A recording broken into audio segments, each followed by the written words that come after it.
Morning. Good morning, Brock. Good morning, LWN Outdoors people. How are you guys doing this morning? Good morning, Mike. I'm doing pretty good this morning. It's another beautiful day, and I'm starting to remember to set my alarm Friday so that I don't forget to be here Saturday morning. So I was up pretty early, started my cup of coffee, started getting the software ready because I use the same software for both shows. So I got to move stuff around so that I can still use this software, but so we broadcast on this channel and not the big channel. So a few things I have to do in the morning and get ready, but it doesn't take long. And then I had a memory pop up on my Facebook about my dad, a nice bass that he caught out of his pond a few years back. So I reposted that on my Facebook, and I think I'm going to pull that up today when we start talking about fishing and show that fish to everybody. It's a beautiful fish, and I called Dad this morning and told him when I do that, I'll email him the link. So if he wants to come up here and give us a story on that fish, it'd be great. So so far so good this morning. It's another blessed day. Hey, I went and got a Wi-Fi range computer, and I'm trying it out today. So we'll see how it goes. Yeah. Well, when I go this morning, I figured when I was going to go for a cup of coffee, I figured I'd go for the biggest cup I could find. So my daughter, right there with you, man. Yeah, my daughter made this for me for Father's Day. So that's my three kids right there. My two daughters and Noah and I at the lake. It's a beautiful picture. Yeah, she made that for me for Father's Day. I don't use it nearly enough because it's so big, but this morning I figured I need a big coffee for a big show, so I went with the big cup. Amen. So here you go. Let's play a little game. Where in the world is Craig the Hunter? We can play that game. Anybody out there want to play along? Yeah, me and Mike have already been playing the game this morning, so it's chat's turn to play the game. Exactly. I called him. I called him a little while ago, and I haven't talked to him all week because I've been busy. I know he's been busy. So, where in the world is Craig the Hunter? That's what I'd like to know this morning. Maybe he's sleeping in. He may very well be out there on the property, getting things cleaned up and prepped for his hunting season that starts here real soon.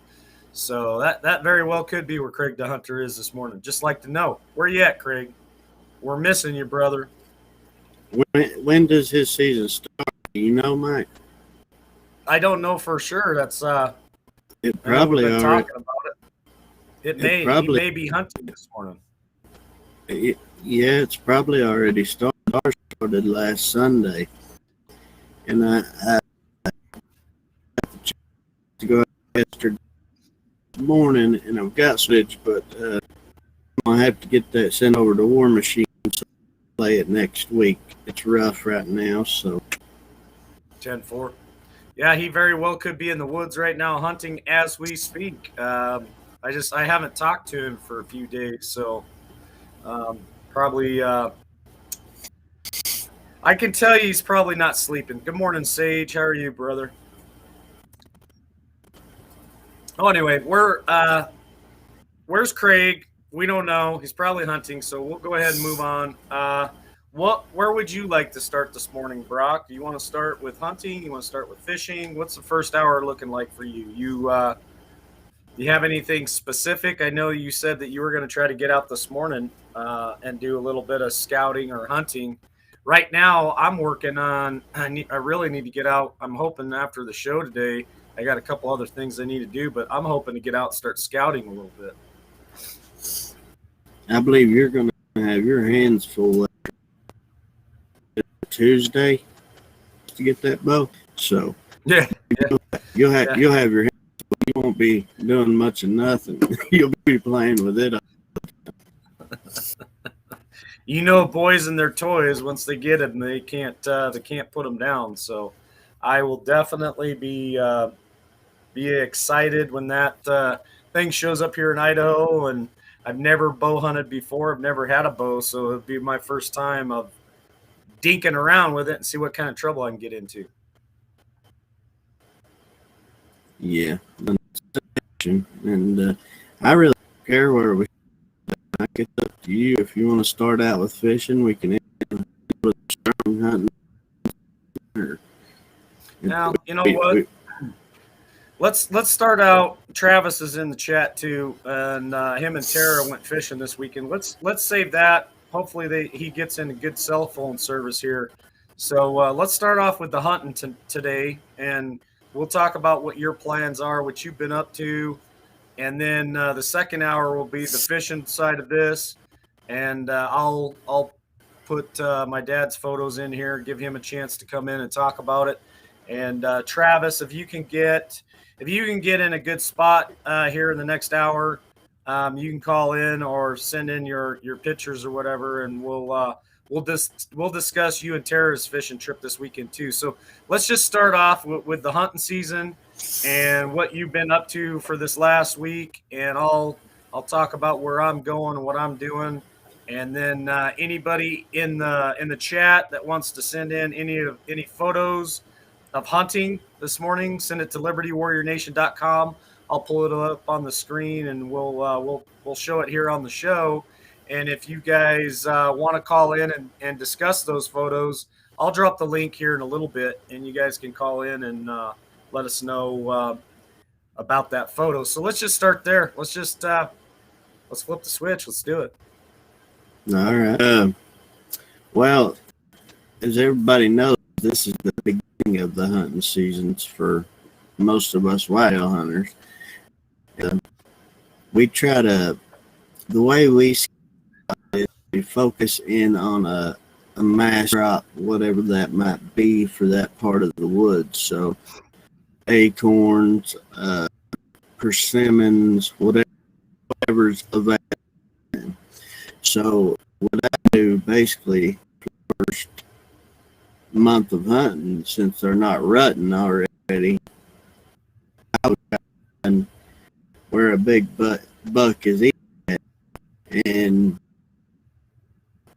try to figure out where he's bedding in that situation. Like, say I'm sitting on an oak tree with acorns dropping, and he comes out a certain way, but he's not showing up there till maybe a little bit after shooting light. But it's not legal for me to shoot him. So what I'll do then is backtrack the direction he came from. Try to get closer to his bed. So next time I hunt, closer to the direction he came from, and then closer. So that's basically what I've been doing for the last week now. Just trying. I have certain bucks patterned. I've been trying on their bedding location. I had a really good hunt this morning. For some reason, this year it is a lot cooler than it has been in past years. Typically, it's not this cool late October. So a lot of heavy deer movement early this year, which typically you don't see here anyway. Hey, Brock, your service is really bad, man. You're cutting in and out real bad. You're real choppy. I'm only getting part of what you're saying. You might need to bounce out, bounce back in real quick. It's real choppy. Yeah.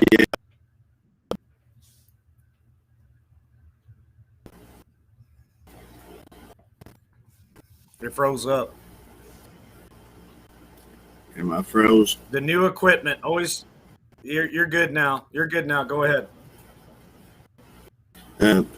Basically, I just trace them by bedding area. And from the next crop, the acorns or persimmons is typically what grows in the south. And it's just, I look at human. My service is messing up. My switch real quick. All right, I'll go ahead and start talking. You can try to take care of that. So if you didn't catch all of that, what Brock is saying is for the last week, he's basically he's been scouting for these bucks, and how he's doing it is he's finding familiar patterns with them, and he's going out in the mornings. He's basically kind of timing when the bucks get to him, and then he's backtracking from there. He's backtracking to get closer and closer to where their bedroom is, and Brock's trying to sneak into their bedroom, is what I got from him, letting us know about that. So this is what's great about this show. So I've got Brock, who is in Tennessee. I'm in Idaho. Craig DeHunter is in Louisiana. And what's great about this show is I learn something every weekend, listening to Brock tell us how he hunts, and Craig tell us how he hunts, and then I tell you how I hunt. I would say Brock and Craig are probably the closest to each other's styles of hunting, but it's still different. And I am completely different here in Idaho. So it's really cool to get three different perspectives. Welcome back, Brock. Hopefully your signal's strong now. So I was just trying to explain to them what you were trying to convey to them on how you're trying to track the big bucks. So go ahead. Yeah, basically, what I do, I look at it like a human being. Where's the most likely place you're going to find them? You're going to find them at home, and that's how I look at deer. I try to find their home, and I try to get set up in their bedding area while they're not, whether it be in the morning or in the evening. And the funny thing is, that's my outlook.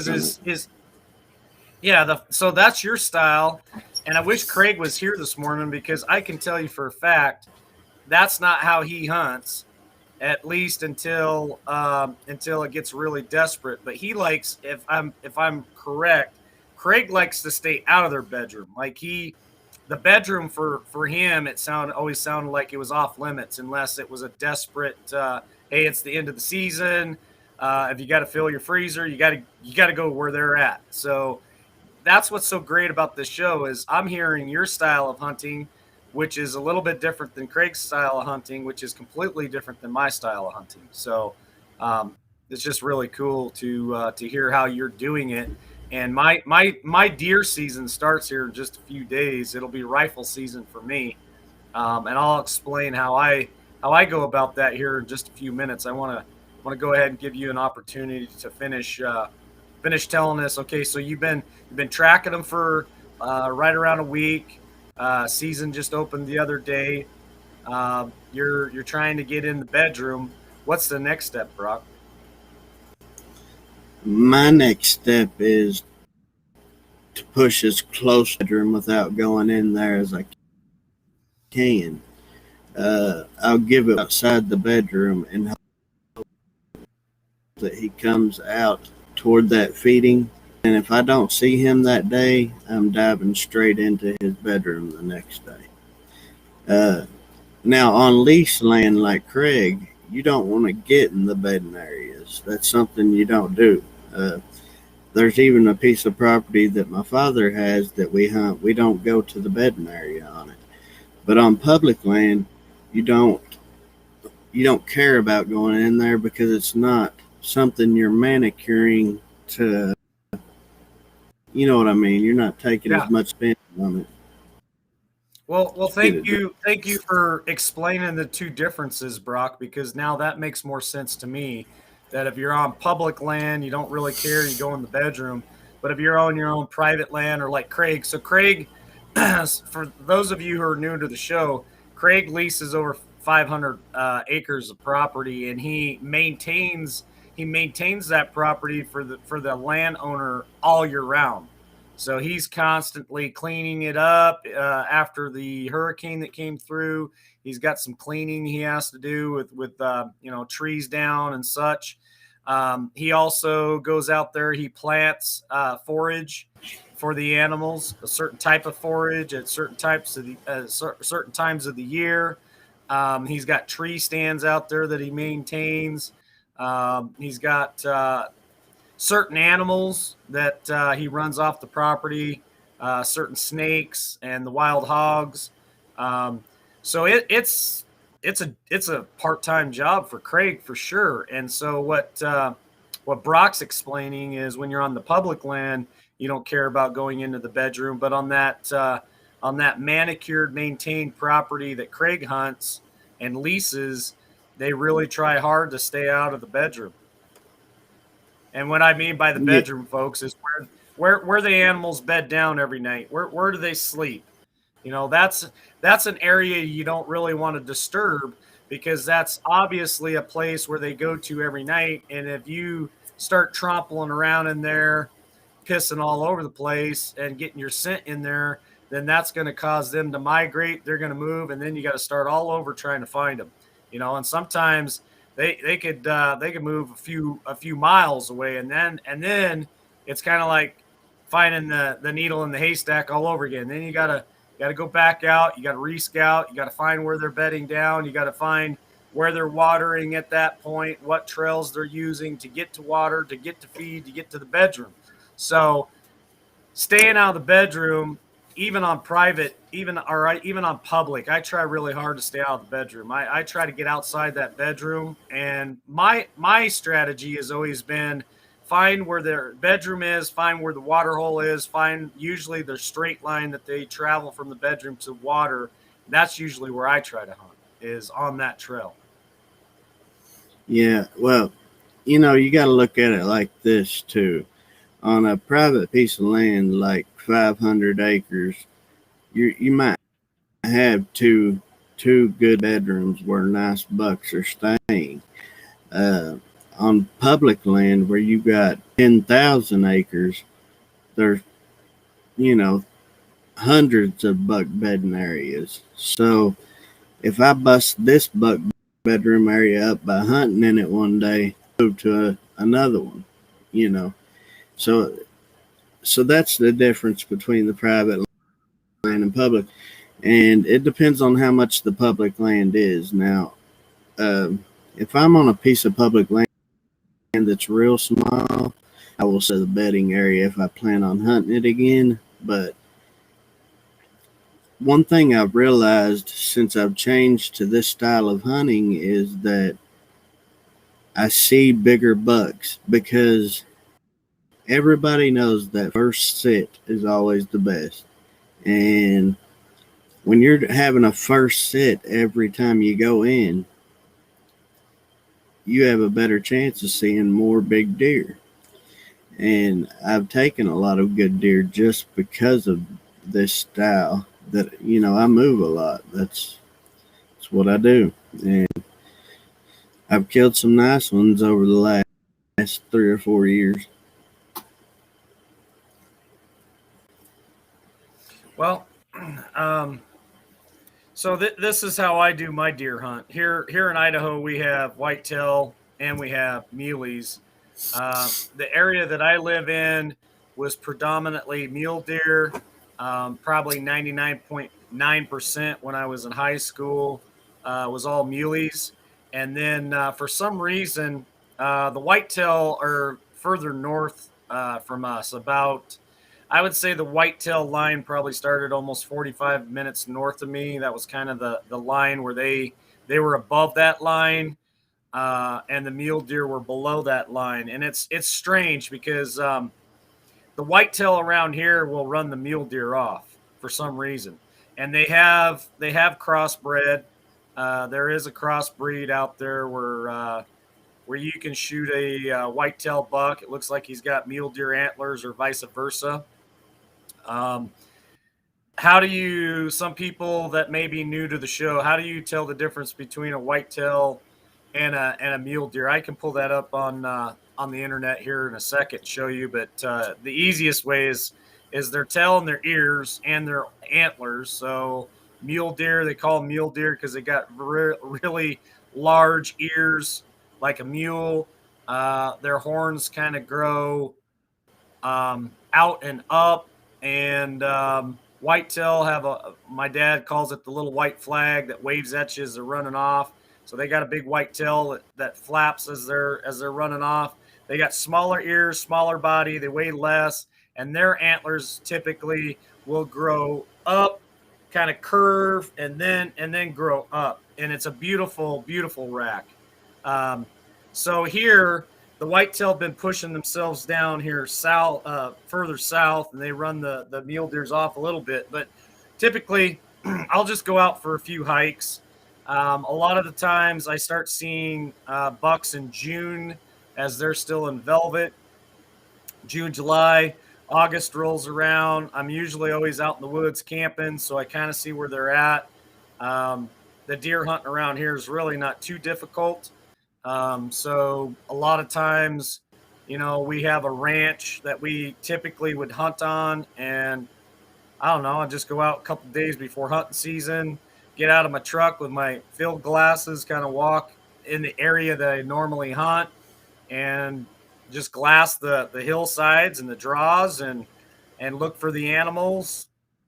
I'd either see them or not see them, and then opening day I'd go back and with my rifle, me and my dad, me and my brother, me and my dad and my brother, whatever, me and my buddies, and we just kind of split up, and usually a guy on each ridge and a guy down in the draw kind of pushing things up and pushing things down, and it's just basically the luck of the draw. I mean, if you were pushing them up and they go to the top of the ridge, then I guess the guy up there gets a shot, and if they're laying on the ridge somewhere and they see you coming and they drop down into the draw, then the guy in the draw has an opportunity to get a shot. And that's kind of how we do a lot of walking here in Idaho.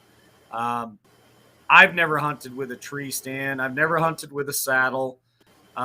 Deer hunting to me is a little bit different than elk hunting. Elk hunting for me, I usually will sit in a place and just sit for hours, letting them come to me. But the deer, I usually know where they're, the bucks here, which I'm sure they're in Tennessee as well. They really like to get up as high as they can and try to have a open view all the way around them.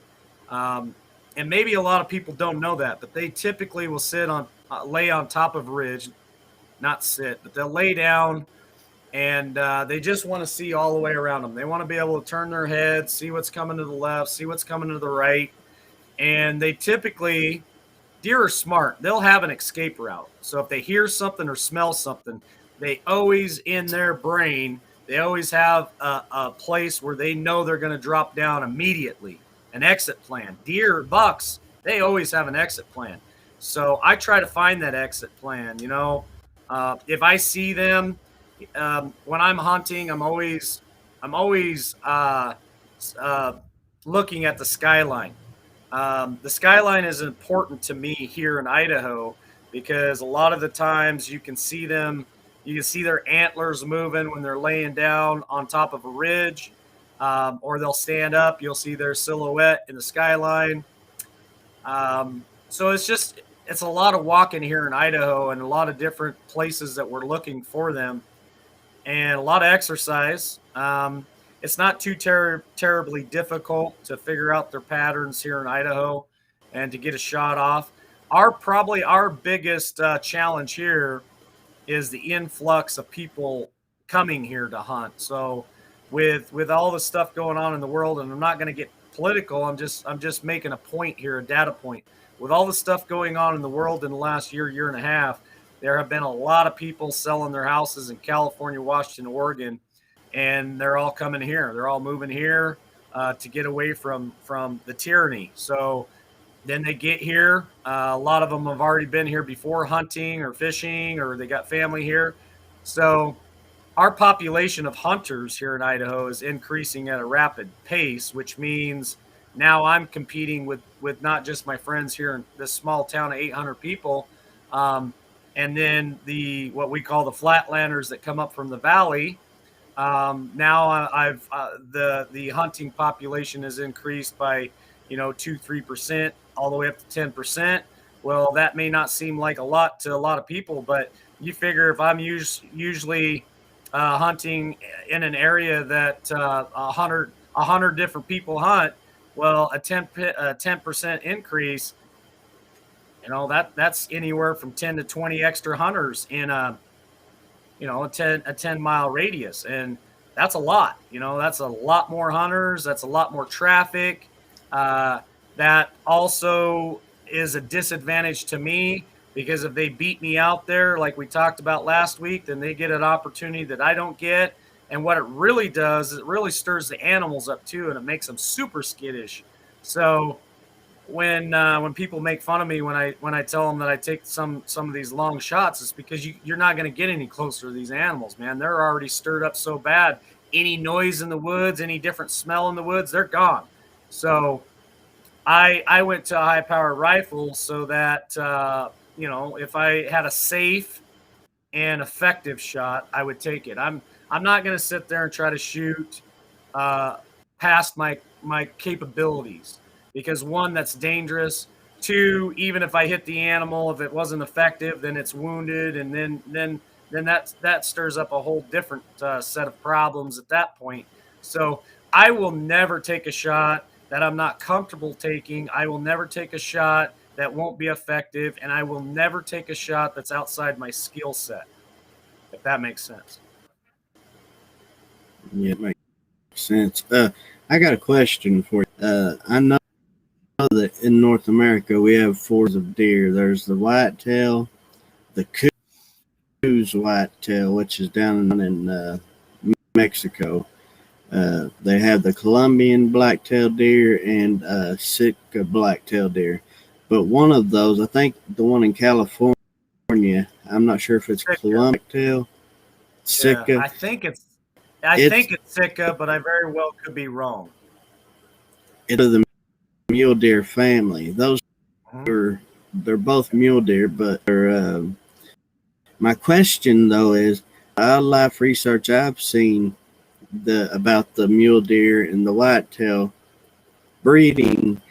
Typically, when they have a baby or whatnot, they end up being stags. Like they can't rebreed.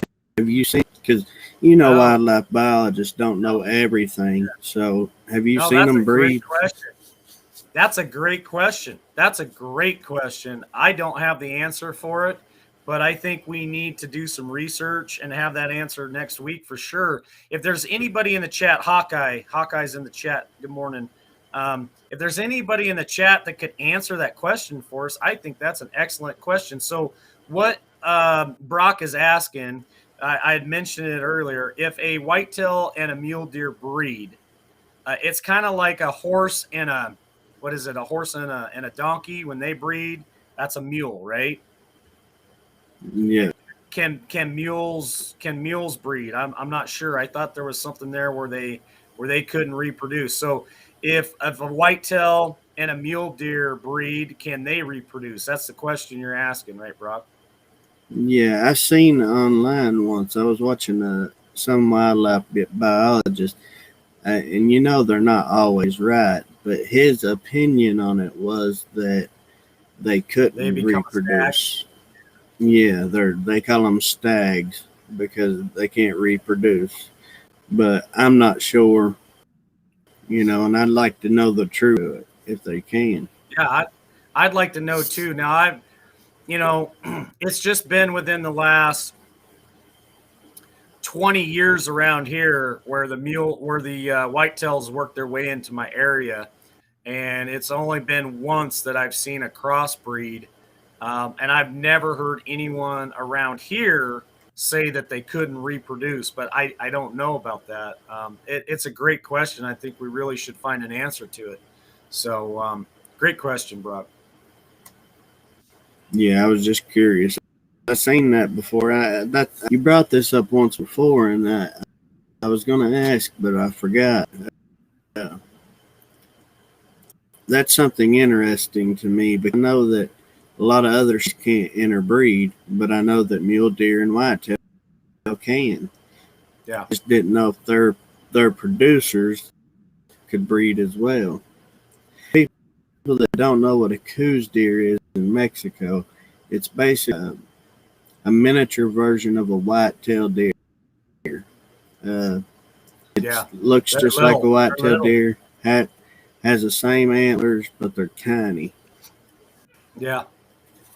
Yep, absolutely. So here in Idaho, when you come out here, Brock, there's also I love talking about this stuff. There's also different types of hunting here for deer too. So the mule deer, they will hang in what we call the high mountain desert, which is very open, a lot of sagebrush.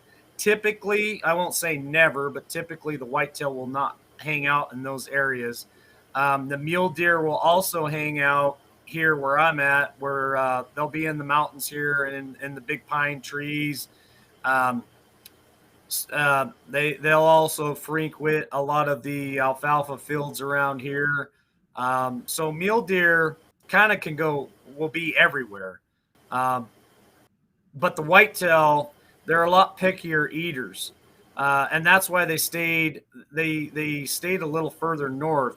So when I mean north here, I mean um, Riggins, Idaho is the gateway to the Seven Devils mountain range here. Very, very steep. I remember a hunting trip my dad and I went on in high school. I thought I was going to die because when we were hiking up, the angle of the mountain, I'm not kidding, was that steep. Just to get up to the top of the mountain to get to the whitetail. And then you go further north than that, you get to the Canvas Prairie, and the whitetail are up there on the Canvas Prairie where all the wheat fields are and canola. They live in canyons out on the prairie. They'll be in the mountains too. So there was a line there. It was like a county line, and it seemed like the whitetail never did cross that line. But now, for some reason, it could be a predator reason. It could be the wolves pushing them south because the idiots here where I live thought it'd be a great idea in 1995 to reintroduce a wolf population to Idaho that was not native to Idaho. It was actually a bigger wolf, and man, we could do a whole show on that. They are, in my opinion, absolutely devastating the hunting here in Idaho, and it's very evident that it's happening. And it's kind of like, well, I won't get into politics, but there needs to be some house cleaning for sure. And the wolf population here is affecting my elk herds. And when I mean my elk herds, I mean Idahoans, I mean Californians and Oregon and Washington people that come here year after year to hunt. It's getting thinner and thinner elk populations because of the wolf population. So that's kind of the differences here in my type of hunting. If I wanted to go whitetail hunting, I'd buy a tag north of me here, 2, 3, 4 hours, and travel north to go hunt the prairie. And it's really good hunting up there for whitetail. And then the mule deer I could just step out my back door here and go mule deer hunting. It's pretty simple hunt. And then when we get into the next season on future shows, which is my elk season here, then it's even a different hunt. So that's kind of what I have to say this morning. Brock, you go ahead and take it, and if you want me to drop the link, I'll drop the link, and we can have a few guys jump in here and tell us how they hunt. If you guys want to send us in any pictures of any big bucks, elk, or anything you guys have harvested, send it to libertywarriornation.com right now. I'll pull it up on screen for you guys. But right now we're talking about hunting. So if you got hog hunting, any type of hunting, you guys can send that in real quick at libertywarriornation.com, and I'll pull it up on the screen. Go ahead, bro. One thing I noticed from hunting Nebraska one time is that mule deer would be anywhere, but whitetail had to be close to water. Is that something that you've seen there in Idaho too? They have to be within a couple miles of water. The whitetail. Yeah. There's a lot of water here in Idaho. I mean, we got streams everywhere and lakes. So I don't really see a huge issue with them not having enough water or having to be in a certain spot. They have access to a lot of things around here, and like you in Tennessee, I call them the smarter deer. They'll be up in the timber where they got cover, and then the mule deer. Some of them are, like I said, they're just out in the high desert, you know, chewing on sagebrush, so they're easy to see from far distance. Um, Tim asked me, do I hunt whitetail or mule deer? I hunt both. Here in Idaho, you're only, I believe, now that they changed everything, you're only allowed to pick one or the other. So you have to pick if you're going to hunt mule deer, if you're going to hunt whitetail. Depends on if me and my family want to go north to hunt, then I'll hunt whitetail. If they want to stay here close because we don't want to have to travel, then I'll pull a mule deer tag because it's just right here in my backyard. There is whitetail around here, but if I was to buy a whitetail tag, I'm gonna put all my eggs in one basket and go north to hunt the whitetail. And if I fail and I don't harvest anything and I still have a little bit of time, but I don't want to have to travel as far, I still have an opportunity around here to hunt whitetail, but they're not as plentiful as they are up north. So it's just strategy. All hunting is strategy, and it really just depends on what you're looking to do. Last night on the big show, Shannon was asking me questions about hunting, and my strategy for hunting also depends on what my freezer looks like. Right now, it's pretty full, so I don't really need a lot of meat to get me through the winter.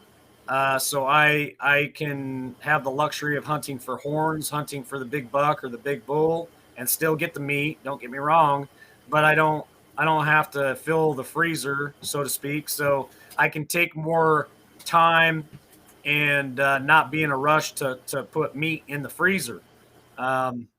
So all those things contribute to your decision on your strategy for hunting. And I know it's the same for you, Brock, but maybe a little bit different in Tennessee. So I typically do not hunt for horns. Okay.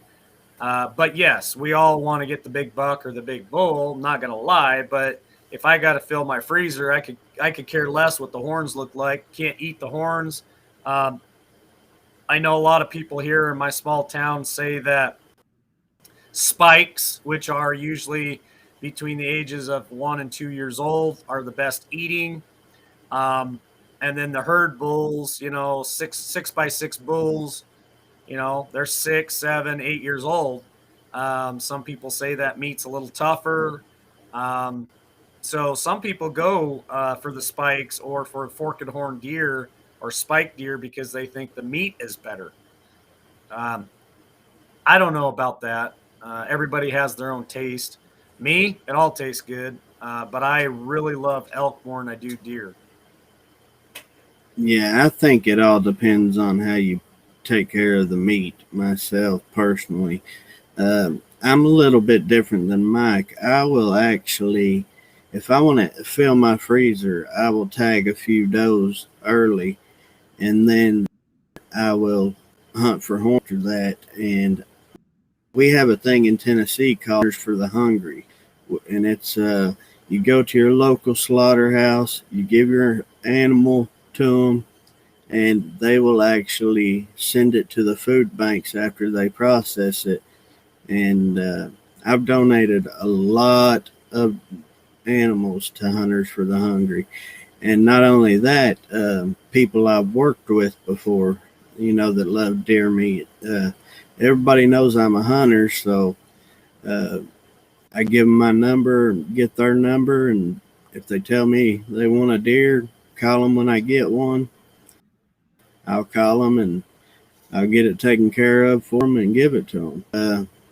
So that's what gives me the convenience for horns. Because we have like 4 doe tags here, so I can kill 4 does and eat on those. 2 of them fill the freezer. So nice. We don't have that here in Idaho. Just so everybody knows, you get 1 tag a year. That's it. And that's why I always wanted to hunt over there close to you, Brock, because I know Michigan and a few states, they have so many. It's almost devastating what they can do. So they typically give you guys the opportunity to get a bunch of tags. And not that I like to just I don't want people to misunderstand what this show's about. It's not that we like to just go out and take the life of an animal. But you do have to maintain them, okay? You do have to manage them. And I just wanted the opportunity to experience a different type of hunt, to maybe get a different type of deer, stuff like that. And to experience the hunt. It's all about the experience, and to be one with nature, and to learn the way Brock does it, or the way that Tonto does it, because he hunts in Michigan. And to go hunting with Craig and see how he does it. So, that's a different world over there, compared to the West here. And I know if we got people in the chat right now from Oregon and Washington, they'd even get on here and tell you that they've been restricted so hard that some of those people, you have to put in for a draw every year. And if they don't draw your name, you don't get to hunt in that state. And that's why a lot of out-of-state hunters from Washington and Oregon come to Idaho to hunt. It's because they can buy an out-of-state tag and get a guaranteed hunt. Over in some of those other states, you have to draw hunt on that. And if they don't draw your name, you're not hunting. So I feel their pain. It's just they put a lot of pressure on the hunting here in Idaho. And it's unfortunate that they can't clean house in their own state and get rid of all those regulations and all those people that restrict them. Again, I don't want to get political, but politics affects my hunting here in Idaho. I think politics affects everybody's hunting and fishing. So they are all interlinked, and I just don't want to go deep into it. I agree with you on that, Mike. I think in Tennessee, that I understand the doe population and getting it thinned out some. But as far as having 2 buck tags, I don't like that myself. I would rather have an older age class of buck running around here. I'm one of those guys, I pass up a lot of deer because I want to kill the older deer, the one that's been around forever. And just people can hear the statistics. There are close to 1.5 million deer-caused car crashes in the eastern part of the United States. Wow. We were just talking about those car accidents a couple days ago with some young bucks here in town helping us load wood. It's a real thing here in Idaho, but I don't think it's as devastating as it is out east. So I'm going to go ahead and drop the link real quick. I know Hawkeye was wanting to bounce up here. My dad just sent me a photo, text photo of a whitetail buck in his backyard. I'm just wondering if this is now, in the last few days recently, or if this was, last year or something. So maybe he might want to call in. I'll show the photo to everybody, but here's a nice little whitetail buck. We'll see if you guys can see it. Here's a nice little whitetail buck right in my parents' backyard. That's a boat.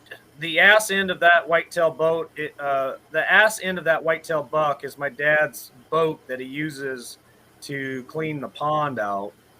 And that is probably looking out the dining room window there.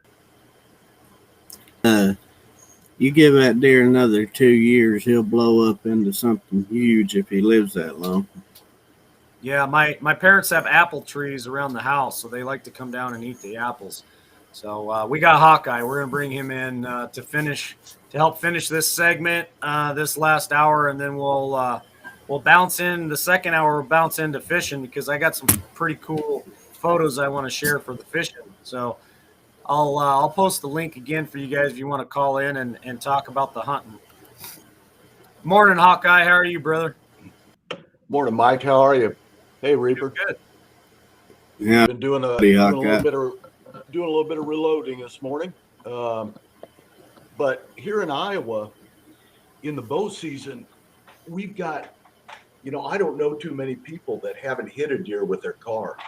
And here in Iowa, if you live around a highly populated area, and in Iowa, highly populated is like 40,000, 80,000. They have special hunting regs that allow you to hunt deer. You have to prove your proficiency with a bow. You basically have to shoot a paper plate with every arrow on the plate at 20 yards. And if you prove your proficiency with a bow, you can get tags and hunt right out of your backyard in the city limits. Wow. Yeah. So if people look into that, there's no natural predators for deer anymore in our area. So the deer are going out and taking a lot of the corn in the fields. I've got, on a given morning, I can have 20 deer going through my backyard, and I'm just barely outside of I'm in the city limits. So, people that bow hunt can also look into that, because if you're proficient with your bow, you can get tags, and if you want to fill your freezer fast, I mean, I've hunted off my back porch before. And then also you guys were talking about, we only have whitetails here, so the whitetails are real predictable about how they move before the other hunting seasons start.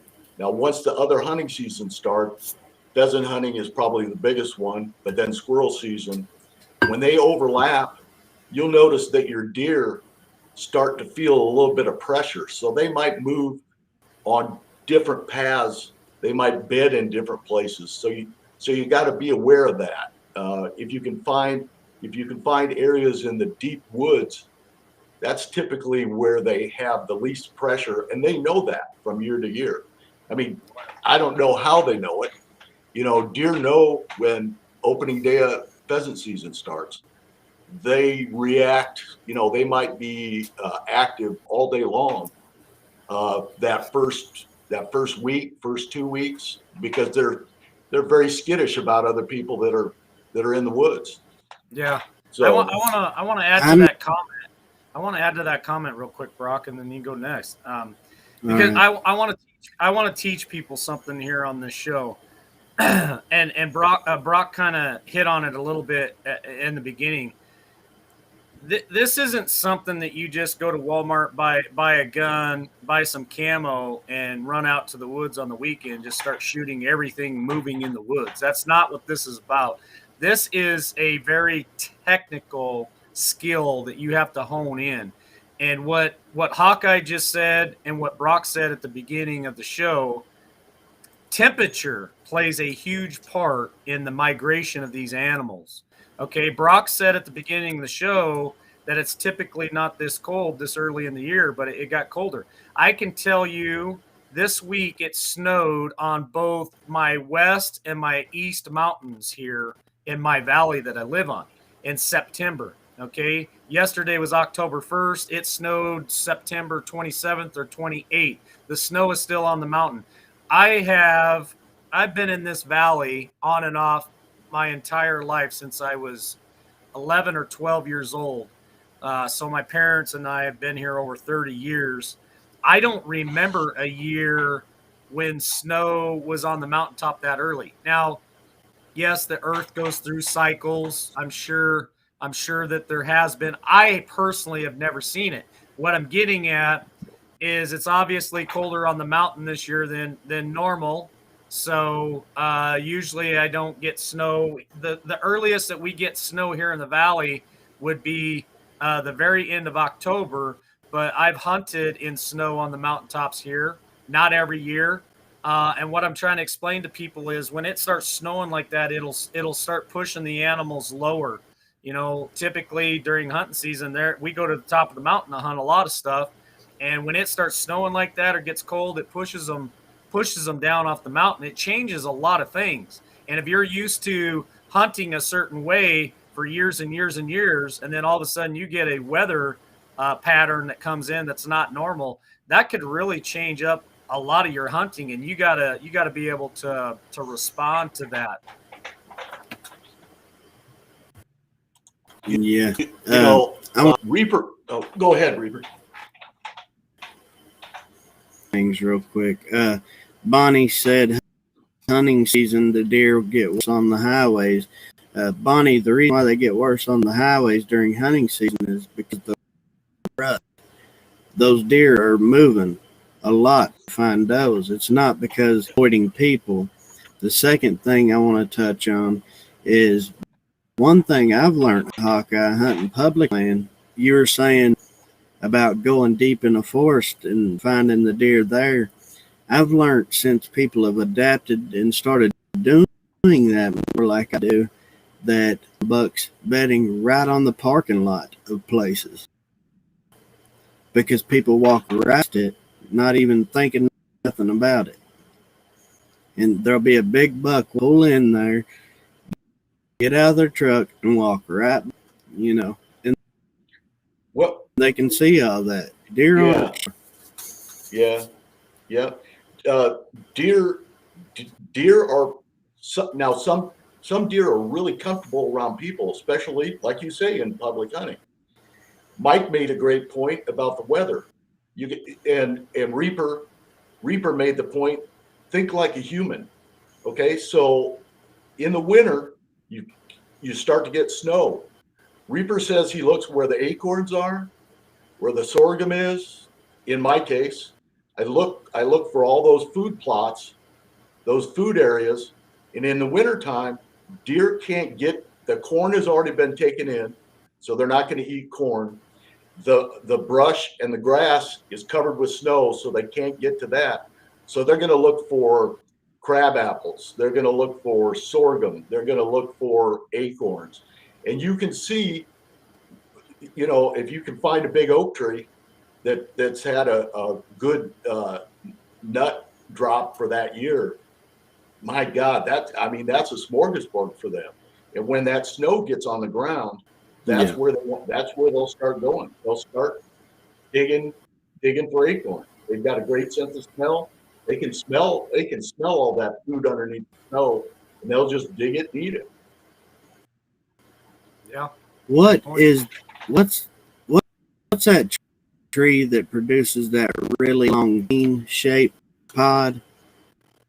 I might think off the bat, but I've noticed in snow, deer love to dig those up when it's snowing.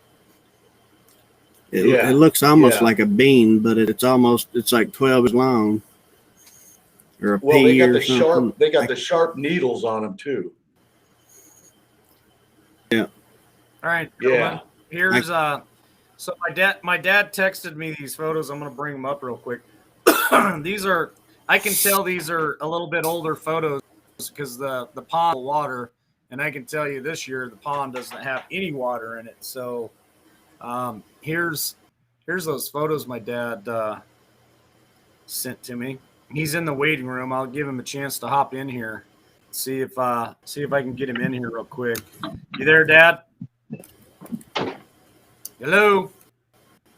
Hello, I'm here. All right, I'm showing your pictures right now. So if there's anything you want to tell us, I don't know if you can see your screen, but here's the first one.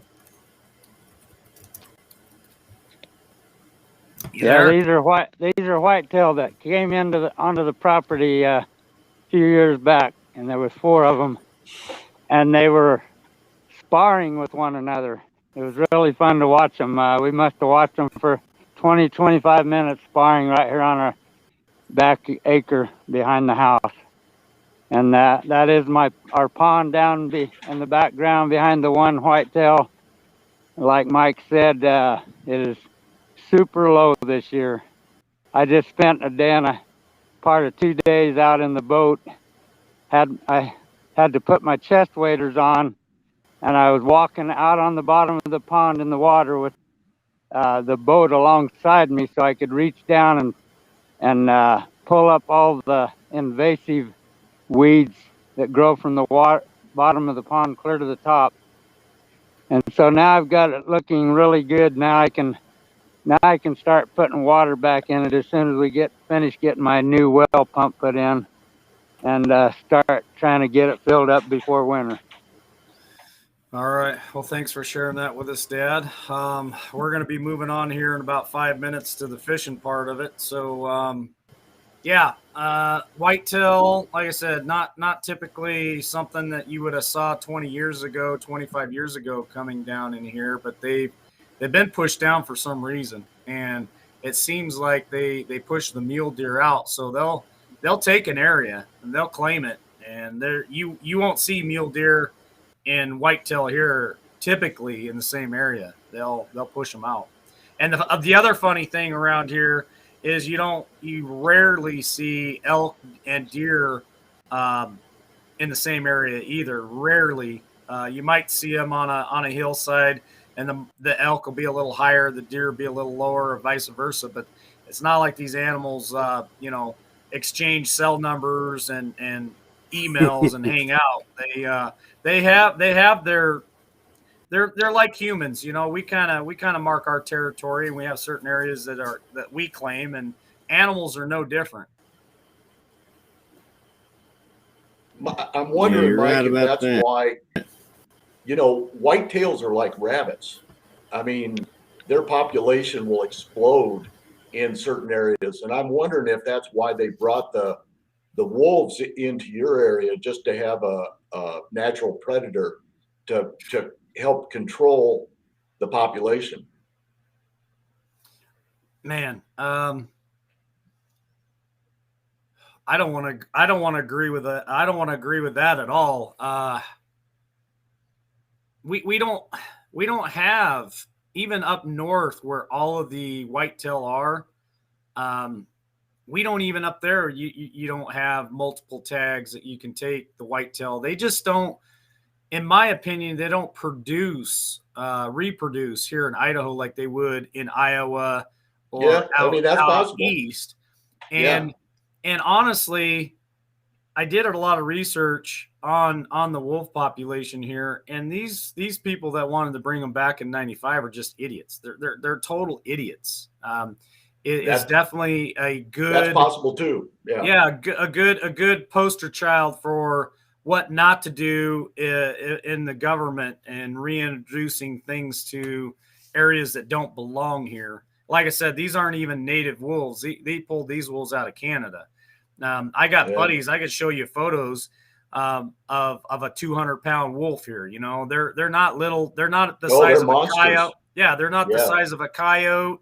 A lot of people think that wolves are the size of coyote, which there are some breeds of wolves that are, roughly the size of a coyote or a little bit bigger than a coyote. But these things here, man, I'm telling you what, I don't fear much when I hunt. And even in high school, I would walk in the woods in the dark. I'd hunt all day until after dark, and I'd have to walk, 5-7 miles back to the truck in the dark. Coyotes would be howling. They'd be close to me.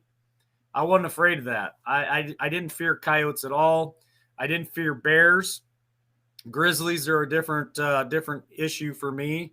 But mostly around here, it's mostly black bears around here, which they're dangerous too. I know, but I didn't have that fear level in all the years that I've hunted around here, and I've hunted around here since I was 12 years old. So I'm going on 34 years of hunting. But these wolves is a whole different animal, man. They hunt in packs. They hunt for fun. I'll give you a short story. I was going for a fall drive the beginning of October in an area that one I just like to drive down dirt road and have a cold beer late at night, and I ended up losing the ball joint on the front end of my truck, and I got stranded.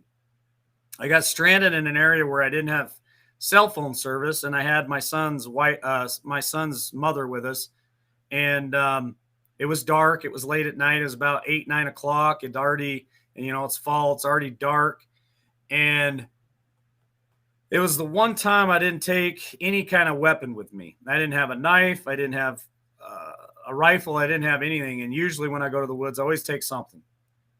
And so I had to walk roughly 2 to 5 miles to get into an area where I could get a few bars to make a phone call to get somebody to come rescue us. And as I was walking in the dark with no weapon, the hair started standing up on the back of my neck. And I had broke down in an area where there were 2 different wolf packs, one to the south of me and one to the north of me. And my friends around here, they're good hunters. They're always posting stuff on Facebook. Hey, I saw, what they call the Deseret wolf pack over here. I saw what they call the Huckleberry or the Blueberry pack over here. I've been reading comments like that in Facebook for a while, and then I ended up breaking down. And when I broke down smack dab in the middle of both packs. And I had to head south, so I knew I was heading toward the Deseret pack. In the dark, no weapon. Noah's mom was around that time of the month, which was not good. And I can tell you, the hair was standing up on the back of my neck. I heard sounds in the woods. I don't know what it was. Could have been a chipmunk for all I know. But I can tell you I was on high alert and I was very uncomfortable. That is the one and only time I have ever been in the woods and had a sense of fear in me. Most of the time I'm okay. I don't worry about it. But after knowing how big these packs have grown in the last 20 years and the sightings that my own friends have made, which I know were true and wasn't just false, I was on high alert that night. I was very uncomfortable. I was not comfortable in my own skin. I had no way of protecting me. Of course, I grabbed a 7-foot club. That was all I had, rocks and a stick, and I don't like being in that situation. So now I don't leave the house without taking my 45 with me everywhere I go. It doesn't matter. And that's just an experience that I had in the woods. Okay, so given that anecdotal evidence that you just gave out, I'd say, why in the hell did they do it? So I take back everything I say about controlling the deer population, because if you're gonna introduce something that is gonna kill a human, that's not. Yeah, you. So I'll take back everything I said, because that's not a good place to be for a human. You should be able to, if you're comfortable with the woods, you should be able to be comfortable with the woods at all time and know what those predators can do. I know you guys have bear up there. Bear usually stay away from you, but wolves will go against you. I don't have a problem with the black bears. I've even crossed paths with several black bears in my lifetime. One of them I crossed with my brother. The tracks. I crossed their tracks as I was hunting down a road, an old dirt road way up on a mountaintop, and nature called.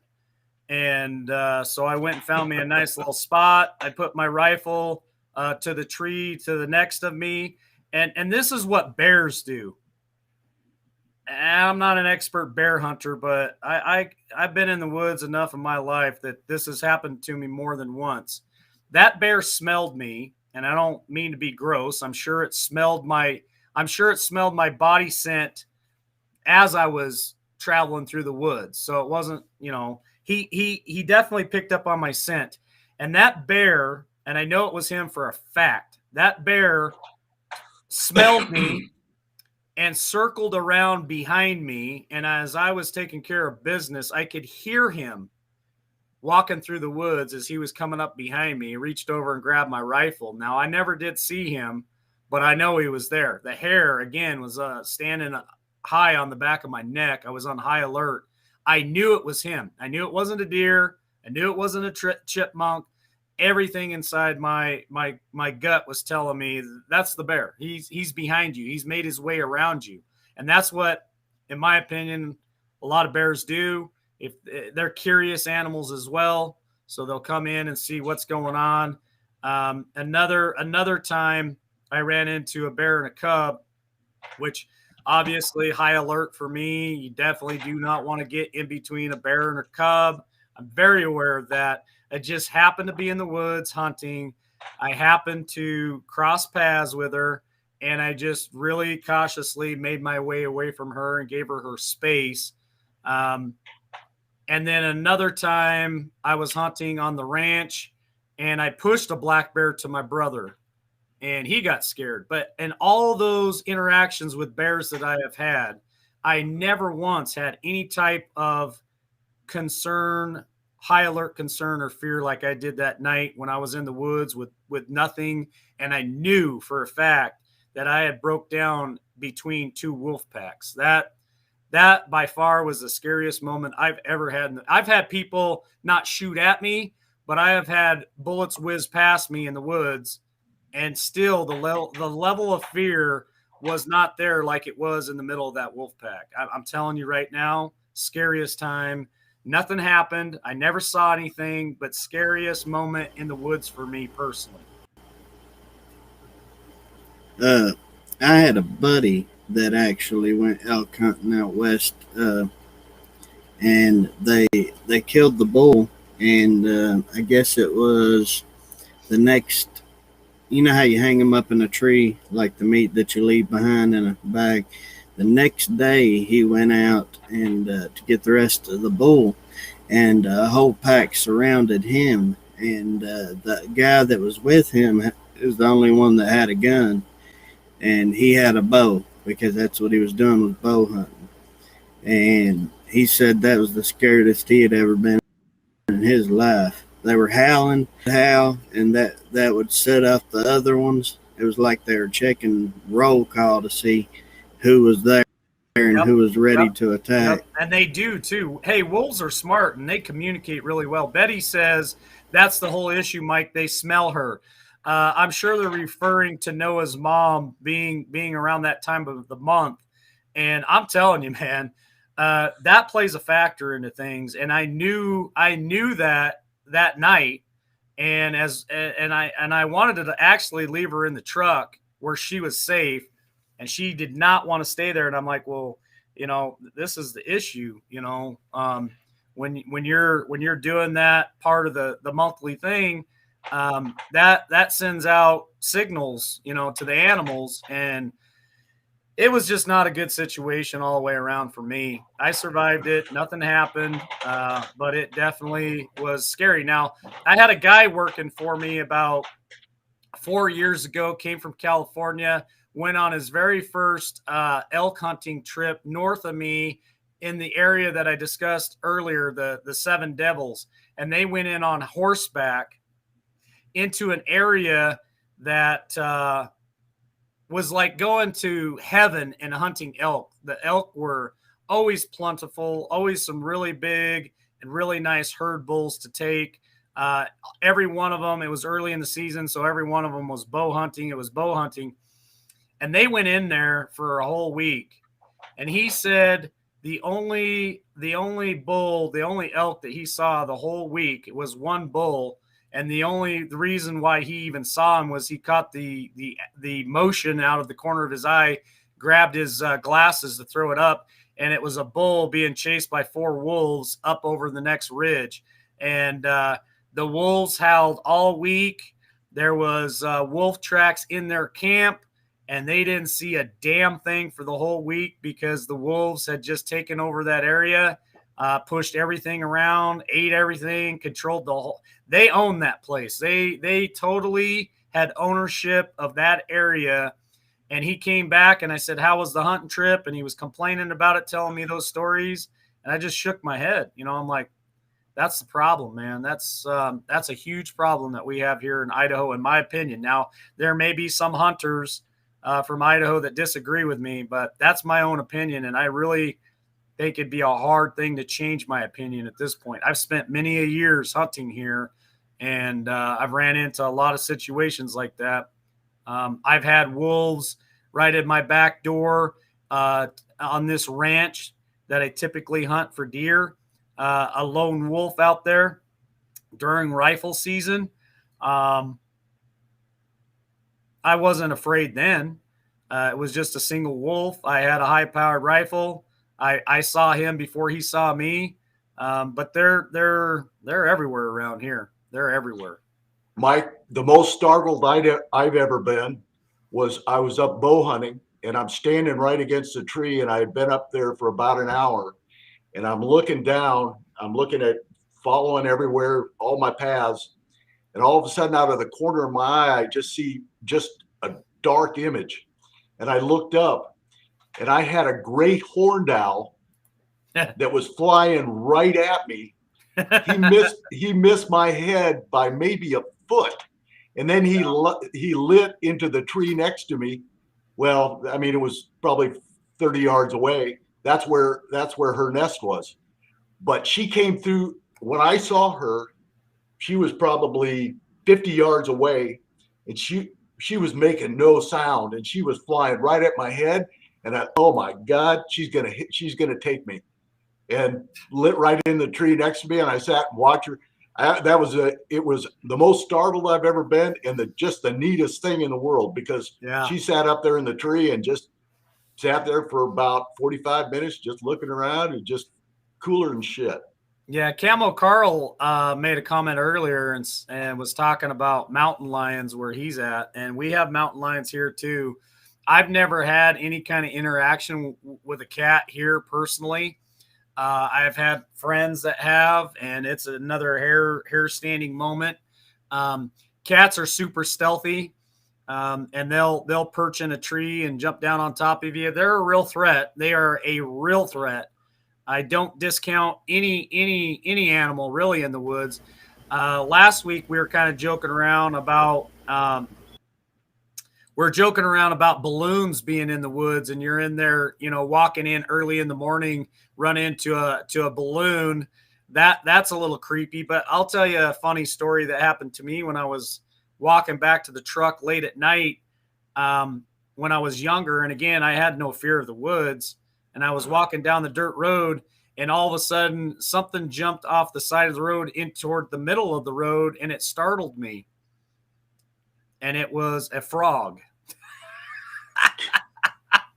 But when it's pitch black and all you see is a silhouette or a dark spot that kind of hops. Oh God, yes. And it makes that sound, and it's like a thud, and it hits the dirt road, kind of makes a short little doop, and you're like, what was that? And I stopped, and I had my rifle, and I was like on high alert, and then all of a sudden it jumped again, and it was just a stupid frog jumping across the road in the middle of the night.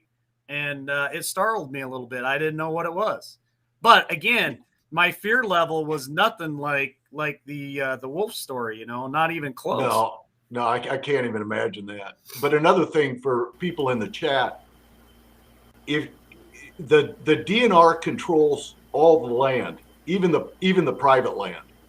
And so find your local county DNR representative and make friends with him, because those guys can tell you deer population, pheasant population.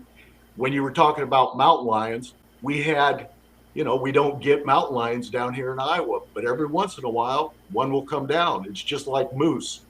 Every once in a while, we'll see a moose in the northern counties of our state. Find your DNR representative and just make friends with him. He's a hunter just like you are. The best duck hunting I ever did was with a DNR, with one of my DNR guys, and he saw me deer hunting every day, and he says, you ever want to duck hunt? And I'm like, sure. And so I went out duck hunting with him, and shit, he had about 50 decoys and a dog and the whole bit, and it was just fun as hell to hunt with him. So find your local DNR representative and make friends with him. He's a guy just like you are. He's a hunter. And as long as you're up and not doing stupid shit. Here in Iowa, we got stupid guys that do night hunting. they hunt with flashlights and stuff. It's illegal as shit, and you got to stay away from that. But find your DNR guy and make friends with him, and you'd be surprised the kind of info you can get for your area. Yeah, I want to say every time I go out of state to hunt, that's the first thing I do is call a local DNR, find out where my best chances are. And seriously, in that unit, I'll say, so-and-so unit is who I need to speak to somebody in that unit, and I'll call them, talk to them, and find out what their typical scores, like if they're shooting deer, small deer, and find out, like if I see a 120-inch buck and that's the biggest one I'm going to see, I want to shoot it. You know what I mean? That's how I get around doing that if I hunt out of state. And while we're still on the hunting stuff, I want to give a shout out to my buddy, Trevor Bird. He is the owner of Custom Aim Steel Products. I'm actually wearing his shirt right now. Nice. But that's something I might want to look into because he makes a lot of good products. What's his company name? Custom Aim Steel Products. How do you spell that? AMSTEEL. He makes aiders for climbing sticks, bridges for saddles. He makes all kinds of stuff. He makes daisy chains, so you don't have to use the strap on your climbing sticks anymore. You can actually use AM Steel daisy chain. He's just a really good guy, and he's been real good to me, so I figured I'd give him a shout out today. Thank you for that, Brock, and thank you, Sue, for answering Bonnie's question in the chat. I'm going to wrap this up and head on to the fishing part of the show, but I want to address something in the chat real quick, and I want to leave you guys with something that you may or may not know. Betty says, I have pictures and videos of Canadian timber wolves we raised for Yellowstone. You can send that to Liberty. Sorry, excuse me. I got a frog in my throat.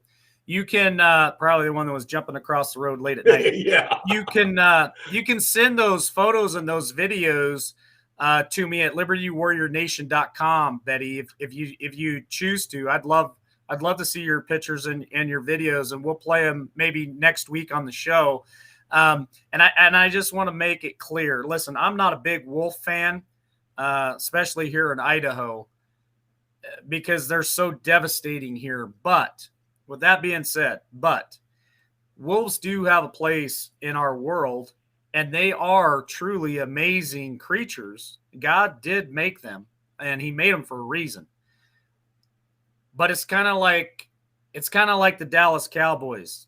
I think, yes, they've been a great team over the years, but I'm still not a fan, okay?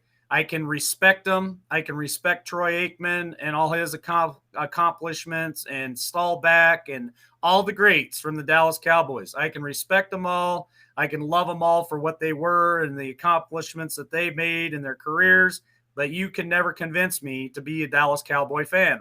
It's just me, okay? So I can respect the Wolves. I can respect the fact that God created them and that they do have a place here on this earth. I'm sorry, but they don't have a place in my backyard. I don't want them here. They don't belong here. They are not native to this area, and they've done more harm, in my opinion, than good. Now, if they were the opposite and they did more good than harm, then I could coexist with them. But I just don't want people to think I hate wolves and I just want to destroy them all. It's like the Dallas Cowboys. I'm not a big fan of them here. Now, you put them on a reserve somewhere where they belong, where they have millions and millions of miles to roam, and they don't affect us. I'm great with that. I just don't want them in my backyard. So just want to make that clarification. But here's something that you may or may not know, because Hawkeye brought it up about the moose in Iowa. one of the most dangerous animals in the world are moose.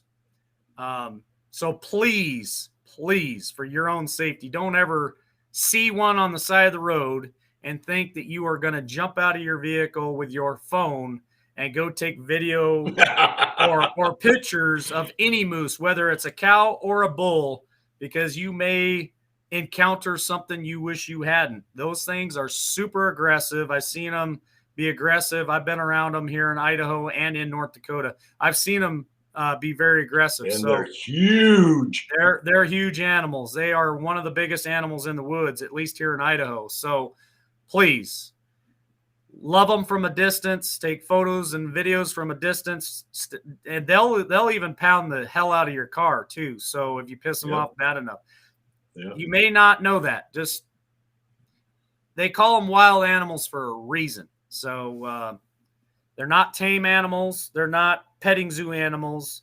Respect the woods, respect the animals, respect the wolves, respect the moose. So respect the skunks. Respect the skunks. You might get something there you don't want either. So thanks for, you're welcome to stay with us, Hawkeye, but I'm going to go ahead and move on to the next hour of the fishing section of the show. And I've got some photos I'd really like to show you guys that like I said, it popped up on my Facebook today as a memory of my dad and the fish that he caught in the backyard in that pond that he's talking about. He's still in the waiting room.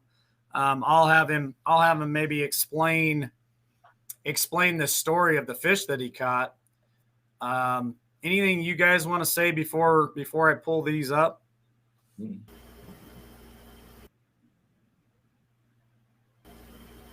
I'm good. Is that a negative, Ghost Rider? No. All right, fishing is hot right now. All right, let's move on to fishing, folks. So this is my dad. This is Patriot Rebel. I'm going to go ahead and then unmute him. And this is a fish that he caught a few years ago. And I'm going to show you all the photos. Man, so that's nice. That's the cooler that we put him in. This is right in my dad's backyard. That pond that you saw in the photos with the whitetail, that's the pond, the one that he said he was cleaning out. Did you guys stock that? I'll let my dad tell a story about all that. Are you there, Dad? Yeah, I'm here. Hello, I can hear you. All right. So I'm showing them. I don't know if you can see your screen, but this is that big bass that you caught a few years ago. I think it was 10 years ago, actually. 10 years ago. The one that we put in the cooler, the one that we took down to the local grocery store to get a digital weigh-in on him. Yeah, that was a 5.9 pound largemouth bass. Can you hear me? Yeah. And yeah, we hear. Yeah, and I was fishing up in the upper end of the pond.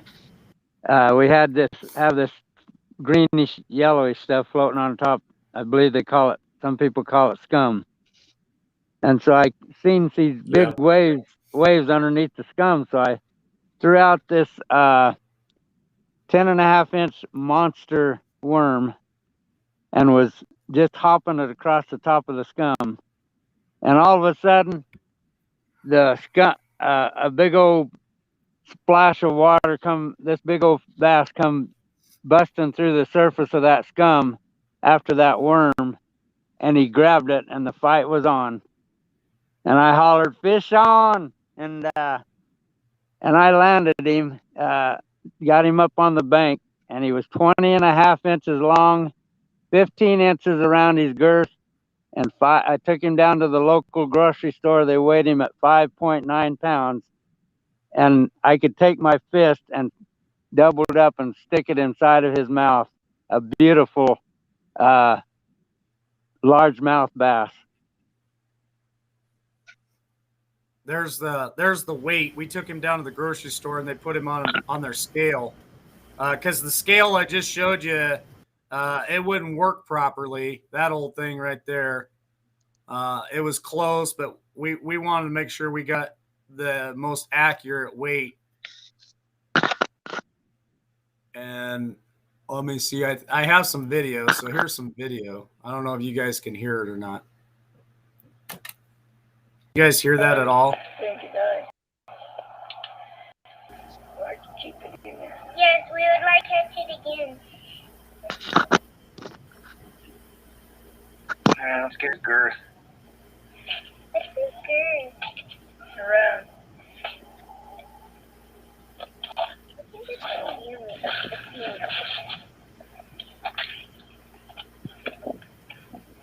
Yes, me and Nana knew like they get the phone more. Yeah. Yeah, that boy's been in that pond for a All while. right, let's weigh him real quick. We don't want it.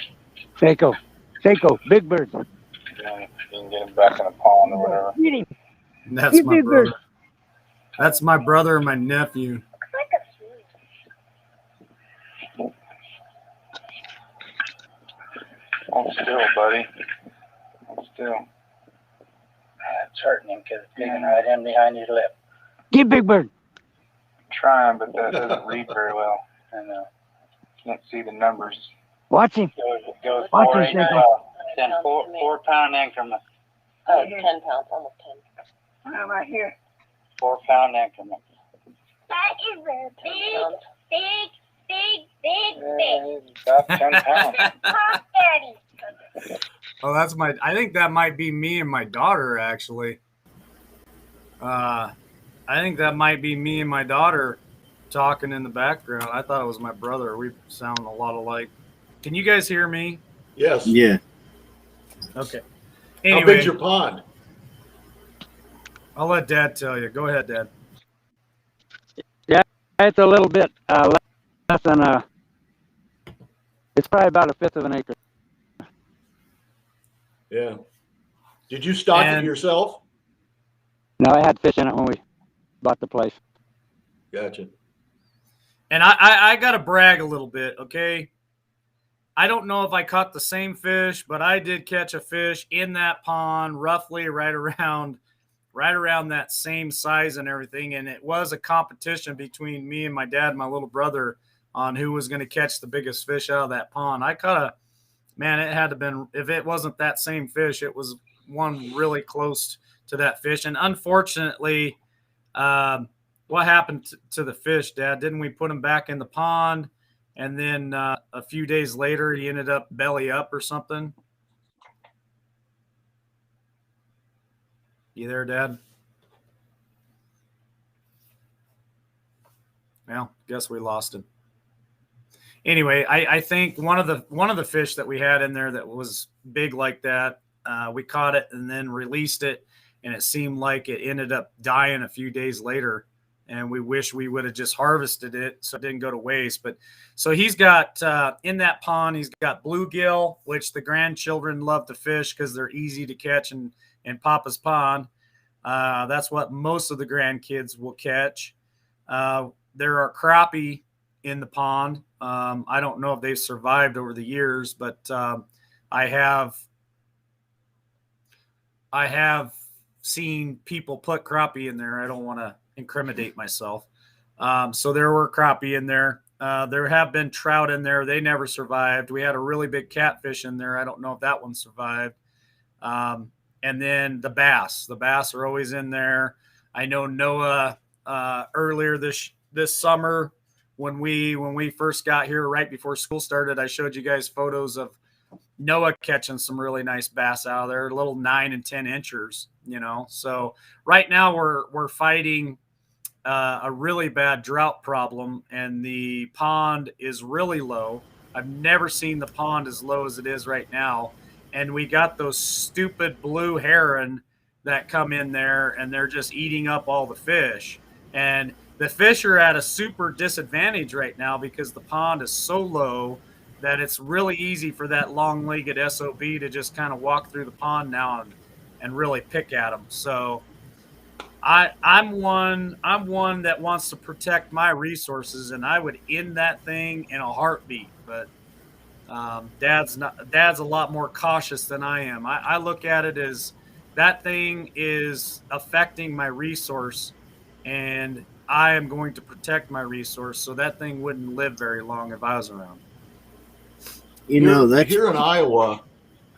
Here in Iowa, we had a super hard freeze about 3 years ago, and so the freeze on these farm ponds was making it almost 3 foot thick worth of ice, and it was cutting all the oxygen off, and we had a ton of fish kill that year, and so a lot of our farm ponds, unless they got restocked, now there again, be a friend of your DNR, because they'll want to restock your pond. They want all that natural water habitat around. If you've got a farm pond, call them up. They'll come in with a truckload of fish and dump them in your pond. But we had a hard freeze. I'll have to disagree with you on that one there, Mr. Hawkeye. And the reason why is because I feel, and it's only my opinion, and maybe Dad can give us some real experience on that. And the reason why I disagree with you on that, Hawkeye, is because, and like I said, maybe Dad can speak on this. I feel like if you give them that opportunity to come on your private land and stock those fish in that pond, then that gives them the right to manage your own property to where and maybe I'm wrong. And if I'm wrong, I'll stand corrected. But I don't want to get in a situation where they require you to carry a fishing license to fish on your own property. That's the one thing my dad has worked really hard the last 30 years is to maintain that pond so that we can fish that pond any time of the year without a license. It's private property. It's none of their damn business. And I know it seems like I've heard of people allowing them to help stock those ponds. And then all of a sudden you got them people on your property and they're trying to tell you, you got to carry this, you got to carry that. And maybe, again, if I'm wrong, I will gladly be corrected. But, man, they already reach far enough in our pockets and all that stuff. And I just don't want to give them any opportunity to have anything on my property. And maybe I'm wrong about that. So, Dad, if you want to. Yeah, I'm watching him right now. He's up in the top of one of our tallest trees, just sitting up there waiting for an advantage to sneak down to the pond and steal some fish out of the pond. Oh, that blue heron? Yeah. Yeah, I'll show you guys here. He is humongous. Probably a 4 or 5 foot wingspan on him. Stands about close to 4 feet tall. So, Dad, I'm asking you a question before. Okay, go ahead. Before Hawkeye has his comment. Okay, go ahead. How do you feel about allowing the Department of Resources to come on your property and stock your pond? I feel the same way as you do, son. I think you're just opening the door to have them gain access to come on your property anytime they feel like it. And of course, their reason is going to be we need to come on here and check the health of the fish that we put in your pond, or some reason they'll come up with some reason like that to want to come on your property, and then they also could say that since we stocked it, like you said, you now need to have a fishing license to be able to fish it. That's just my concern about that, Hawkeye. Go ahead, Hawkeye. Well, okay, so here I'll just give you anecdotal information about my sister's farm. The Corps of Engineers came in and they've got 4 farms and they're all on hills, and they wanted some water retention in the area, so they basically built these ponds for them for $1,300, these huge 1 acre ponds. And then they came out and stocked them as well. And my sister has cattle, and they've got one of their farms 500 acres, the other one is 200 acres. They've got a total of about 1,000 acres with and a lot of it's just pasture land, some of it's just woods. And in Iowa, you don't have to have a fish. Yeah, I could be wrong, but if you're the landowner, you need a fishing license and a hunting license, but it doesn't cost you anything. So I guess it is what it is. You know, the DNR can come on your property anyway. To me it doesn't matter, because if you're the landowner, you don't have to pay anything for your license. It is what it is, I guess. That probably wouldn't bother me so much, but what about family and friends? And if the DNR comes on your property when you got your grandkids there, and maybe your grandkids are 17 or 18 years old, or you got your old fishing buddy there and he's on your property fishing the pond, and then they start asking, you know, do you have a fishing license? And the other thing, again, I don't want to get political. This is not a political show, but it's just only my opinion. I don't want to give those SOBs any access to sneak in further into my life. They already got their hand in my pocket for everything, and I'm not anti-government. I'm just smaller government type of guy and less restrictions. So I guess I'm cautious. I'm very cautious about that. Yeah, I totally get it, man. I mean, I've been, I always get a fishing license, and I had, in Iowa, you could fish with 2 poles. And so I had 2 poles out. Well, one of the poles got a fish on the line, and my wife was sitting next to it. My wife doesn't fish, but I asked her to grab the pole and set the hook, and the DNR came up and took my pole and gave me a ticket. Oh boy. Yeah. And because she didn't have a license. Now I got my pole back, but I still had to pay the ticket. Yeah, but, even though she wasn't fishing, they claim that that's fishing. And see, even here in Idaho, I'm very cautious because they try to play those type of games with us too. I'll give you a prime example. When I go out scouting, I always take my rifle with me, right, for protection or for whatever reason. I got a nice scope on it. So if I do see something, I can use my scope, and I'm very cautious about doing that. I try to always take my field glasses because those individuals will be out in the woods, and if they see you with your rifle and even though you're only using the optics, they'll try to claim that you're hunting. And a lot of times, if they pull you over in the woods and you got a rifle in the vehicle, they also try to claim that you're hunting. So I'm sorry, but I'm not going to get political. I'll talk about this on the big show. It's just overreach is everywhere, and I don't like overreach. Yeah, well, they also take care of the hunters that aren't supposed to be hunting. The guys that are, like I said before, the guys that are flashlight hunting deer at night, and the guy and that new guy that's shooting his shotgun at pheasant over a highway, and or the guy that's out there fishing without a license, that's not supposed to be where he is. So I totally get the government overreach. I hate government overreach as well. My DNR guys are, they're like an old town sheriff. If he catches you drinking a beer, and he'll tell you to go home, he's not gonna, unless it's a blatant violation of some kind of our DNR laws in the state, they're going to let you go. But the time that I got picked up with my wife, that was like, I tried to talk him out of it, saying that, she was just there. I just asked her to pick it up. Well, that didn't go very far, Yeah. It's just like policemen.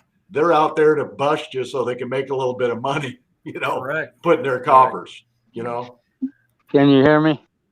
Yeah, we can hear you.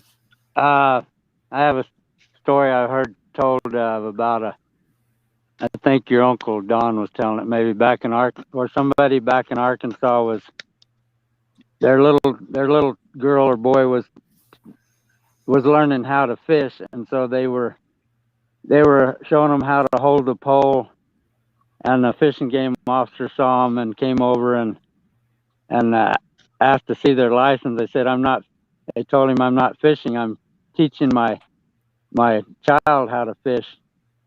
And they also wrote him a ticket, and he couldn't talk his way out of it. And I don't agree with that kind of stuff at all.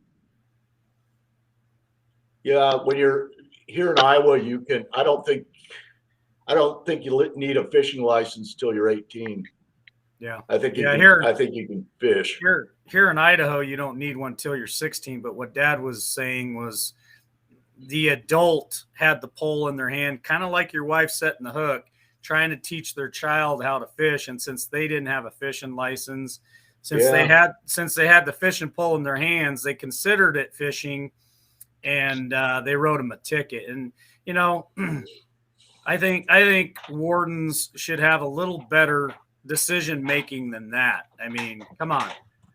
Yeah. Again, I don't want to get political, but we can go all the way back to the 20s where we didn't need fishing and hunting licenses for all this crap. But then you get people on the other side of that coin that says, well, Mike, they charge you your fishing license and your tags and all this other crap so that they can pay the wages of those game wardens that go out there and police the woods and police the lakes and the rivers to keep the bad guys from doing that. Okay.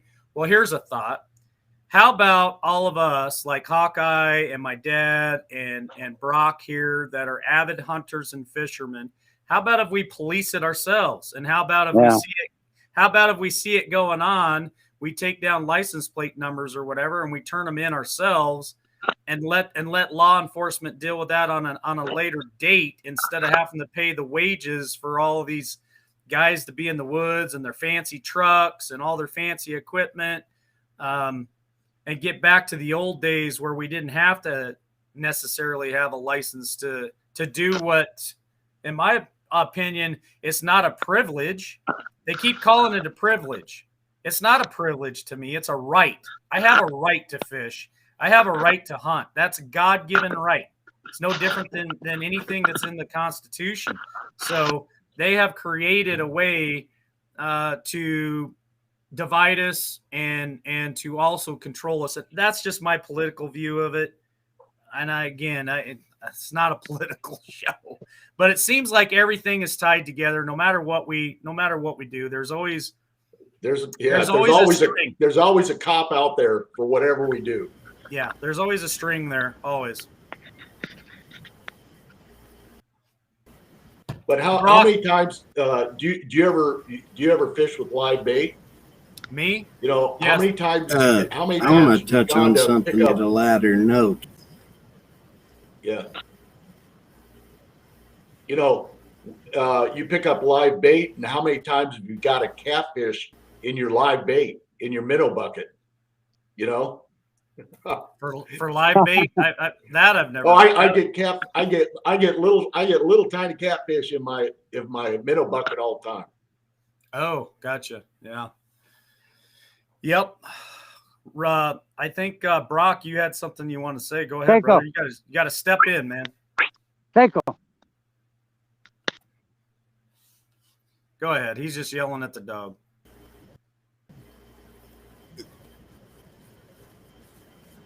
We can't hear you, Brock. Yeah.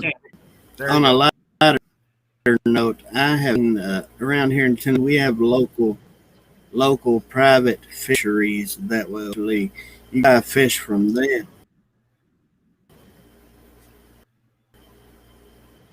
Yeah. That's a great point. That's a very, very great point, Brock. And the reason why I want to talk about that real quick is because, man, my dream is to buy property on the other side of the mountain from where I live. And here's a cool thing that I want to throw at you, Hawkeye. It's not going to just be an acre or two. I'm looking at, hopefully, if the Lord blesses me, I'm hoping to purchase around 100 acres. and I'm wanting it kind of on the hillside or on top of a mountain, so I have some elevation changes. And what I want to do is I want to have two ponds. I want to have a pond, obviously, as high up as I can, another pond down low. And my brother's worked on projects like this. I think about it constantly. But what I'd like to do with those two ponds is I want to create a hydroelectric system to where, and I still got a lot of work to work things out. But my brother, like I said, has experience doing this, where the upper pond spends all day draining slowly the water from the upper pond to the lower pond, and it goes down through a pipe with a turbine in there, and a generator hooked to the turbine, and creates electricity.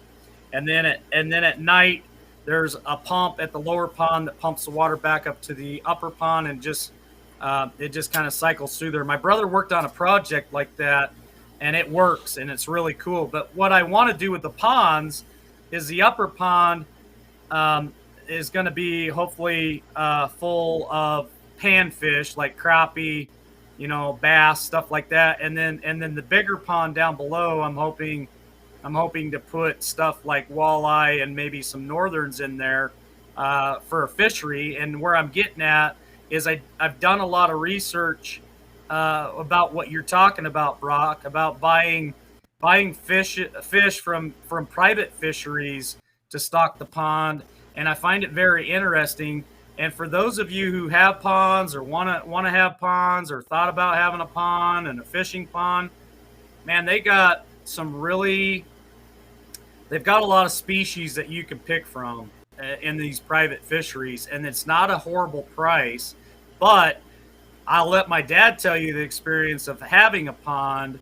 It's a lot of work. It's not as easy as just digging a hole, throwing some water in there, and throwing some fish in there. If you choose to have a fishery on your property, be prepared for a lot of work. And I'll let my dad explain more of that. But I don't know, maybe Iowa climate and Iowa things is a little different, and it's not so labor intensive to keep things clean. But I'll let my dad speak on that, because he can tell you, at least here where we're at, and some of the issues that he has for his pond. He can explain that to you guys. It's a lot of work. Go ahead, Dad, if you want to explain that. Yeah, that's for sure. We fight for years. We fought cattails, and I finally got it cattail free for 2 or 3 years. And then I thought, I got these big bass in there.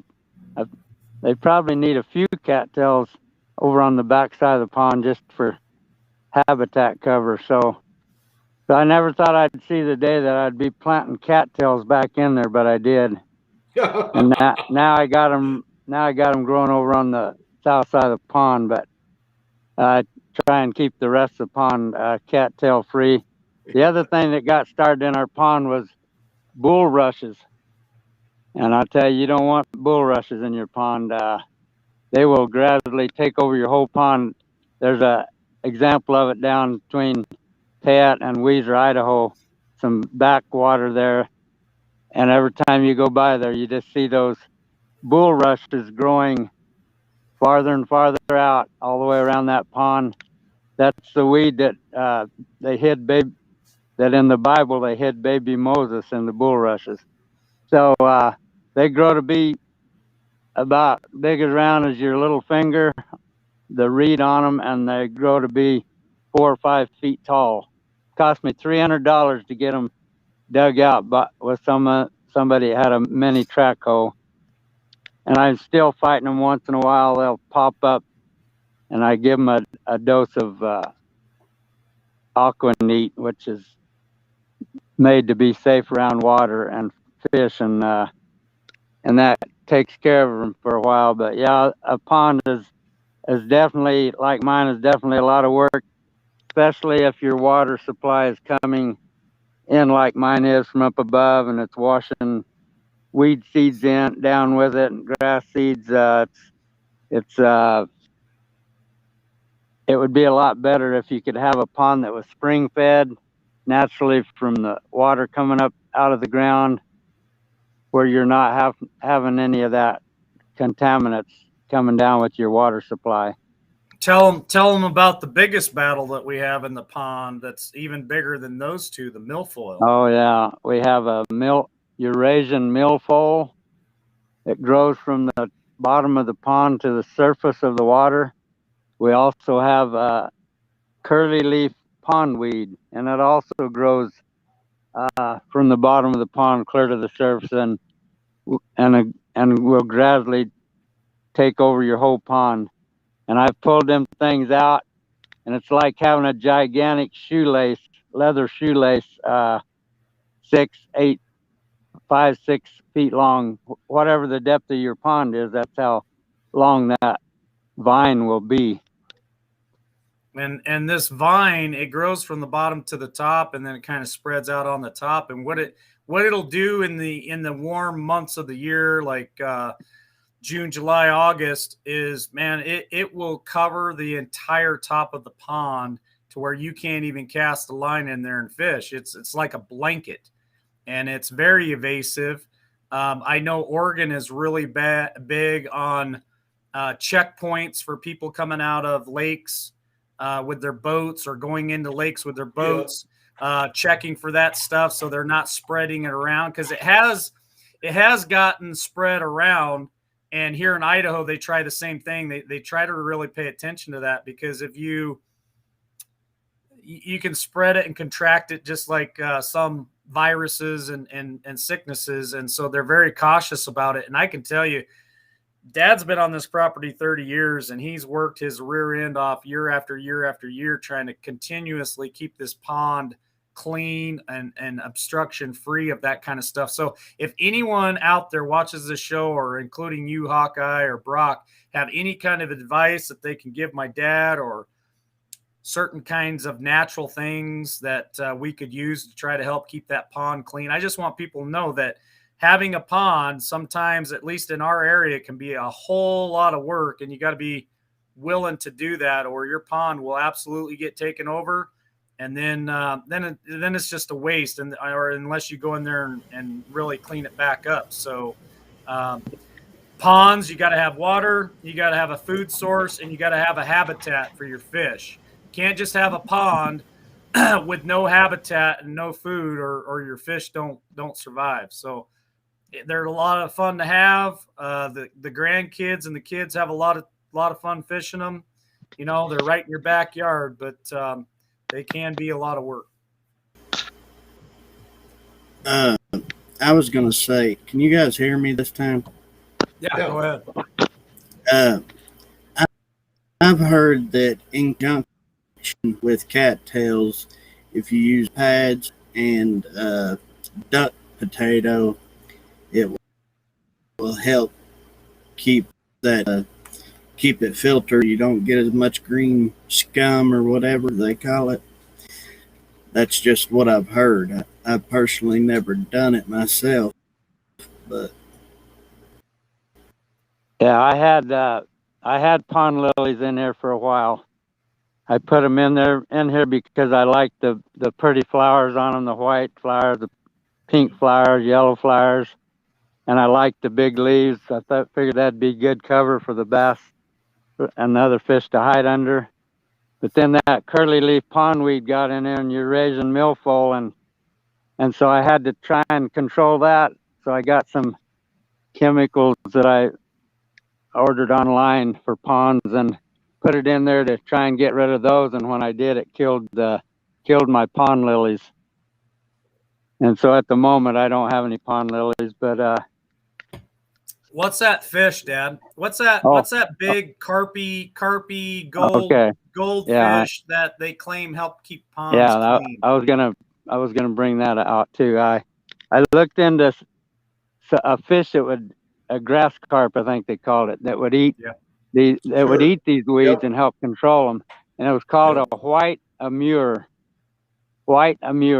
And there's another one too. That's there's another one out there too. It starts with a C, I think.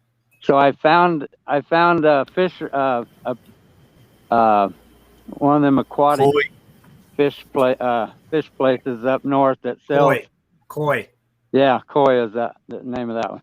That sells fish, and they happen to have those white amures, but they said I would have to get a permit from the Idaho Bullwinkle and Charlie Tuna, and You'll they would realize have to. my dad is not a big fan of overreach. No, definitely not. Yeah. And so that would have, by me doing that could have possibly opened the door to the Fish and Game to come in here and check my pond and see how those grass carp are doing. And the other thing was at the time, they were $2.50 an inch. So just one 10-inch fish would have cost me $25. But So but they're probably. Frank, Go ahead. are there a lot of carp in, like here in Iowa? There's a ton of carp in the river, and we'll go ahead and take some of that carp and put it right in their ponds.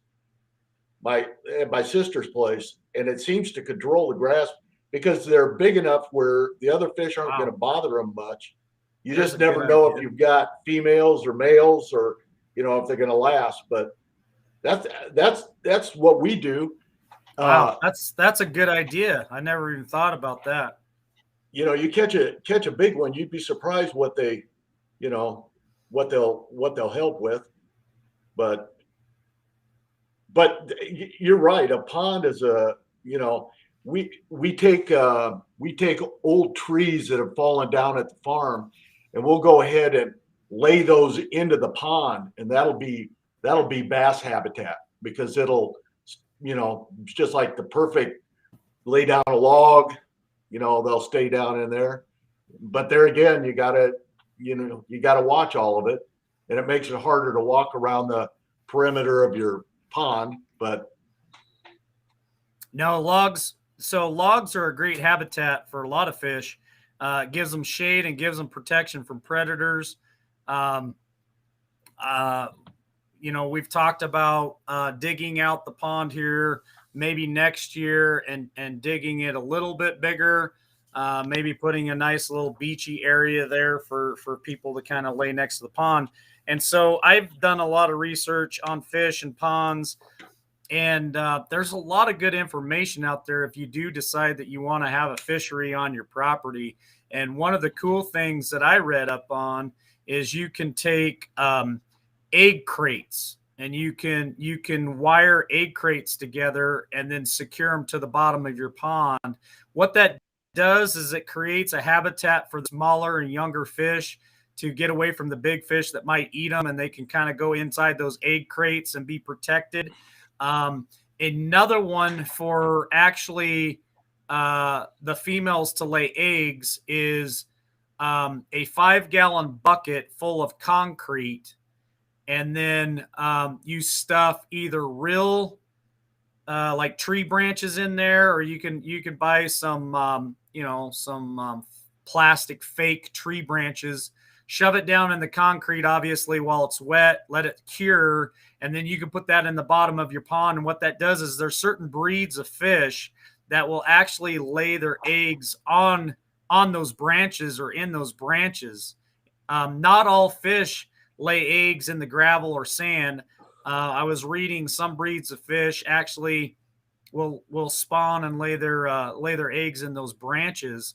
And again, it's another place where the smaller fish can kind of get inside those branches and be protected from the big fish.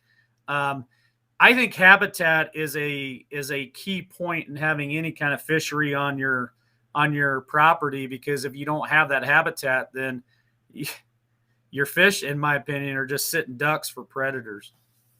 Yeah.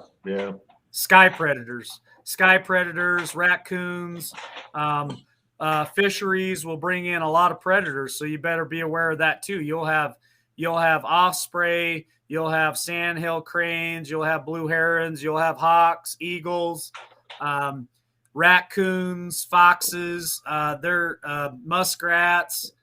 You'll have a lot of different animals that will it's a habitat. So you're building a habitat for fish, and then you're also building a habitat for other animals to frequent your property, which could be a really cool thing, a really good thing that you get to see all these cool animals, but it could lead to other issues. It could be a bad thing. They could wipe out all your fish. You get raccoons or foxes on your property. Could be good for your bad for your chicken population. You get hawks and owls that start frequent your pond. That could be bad for your chicken population.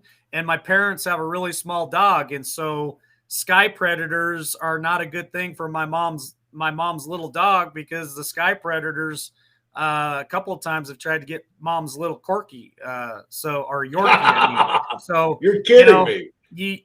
So take a lot of those things in consideration before you decide that you're just going to add things to your property. I'm going to bring Monty in real quick and give him an opportunity to speak. But yeah, this is a great conversation about ponds. I love it. Welcome, Monty. How are you, brother? Hello, Patriot Rebel. Hello, Hawkeye. Hi, Reaper. Oh, how big is your dad's pond? I think he said about a fifth acre. Has he tried grass carp? He's right here. Hopefully he can still talk. You there, Dad? Oh, wait a minute. I might have lost him. He's considered it, Monty, but you got to realize two things about my dad. And I'm not talking bad. I'm just talking facts. One is he will not open the door for any kind of outside entity, meaning government, to have any kind of access to his property. So if he tries to plant anything in there and he's required to carry a permit or anything like that, that's a hard no. And he's very frugal with his money. So if it starts costing too much, I'm the type of guy that if I had to spend a few $100 to save me a few hundred acres or a few hundred hours of working my ass in the ground to clean stuff up, I'm going to spend the money to free my time. And he is a little bit opposite of me. He'd rather save his money and do it himself. So the reason I was asking, see, we have days here to where the fisheries, you can go and order whatever fish that you're wanting to stock your pond, and you can even order some grass carp and put them in your own ponds. You don't have to have state overreach into, dabble into it. There's also like a natural there's some kind of an aggregate that you can put in there to help control the real heavy moss and everything. Well, I tell you what, here he comes back in. You guys should exchange emails, Monty. You and Patriot Rebel should exchange emails, and that way you guys can communicate back and forth, because my dad just turned 72 years old, and I don't like seeing him have to work so hard to keep the pond clean. But it's either you got to make a decision. You got to make a decision on how valuable is your time. And he always tells me, well, I'm retired, so I got plenty of time. Or how effective can you make your money work for you? And my time is very valuable to me, and I don't want to spend hundreds of hours a year doing something that if I could spend just a little bit of money to cure it, I free up all that time. But that's the difference between my dad and myself.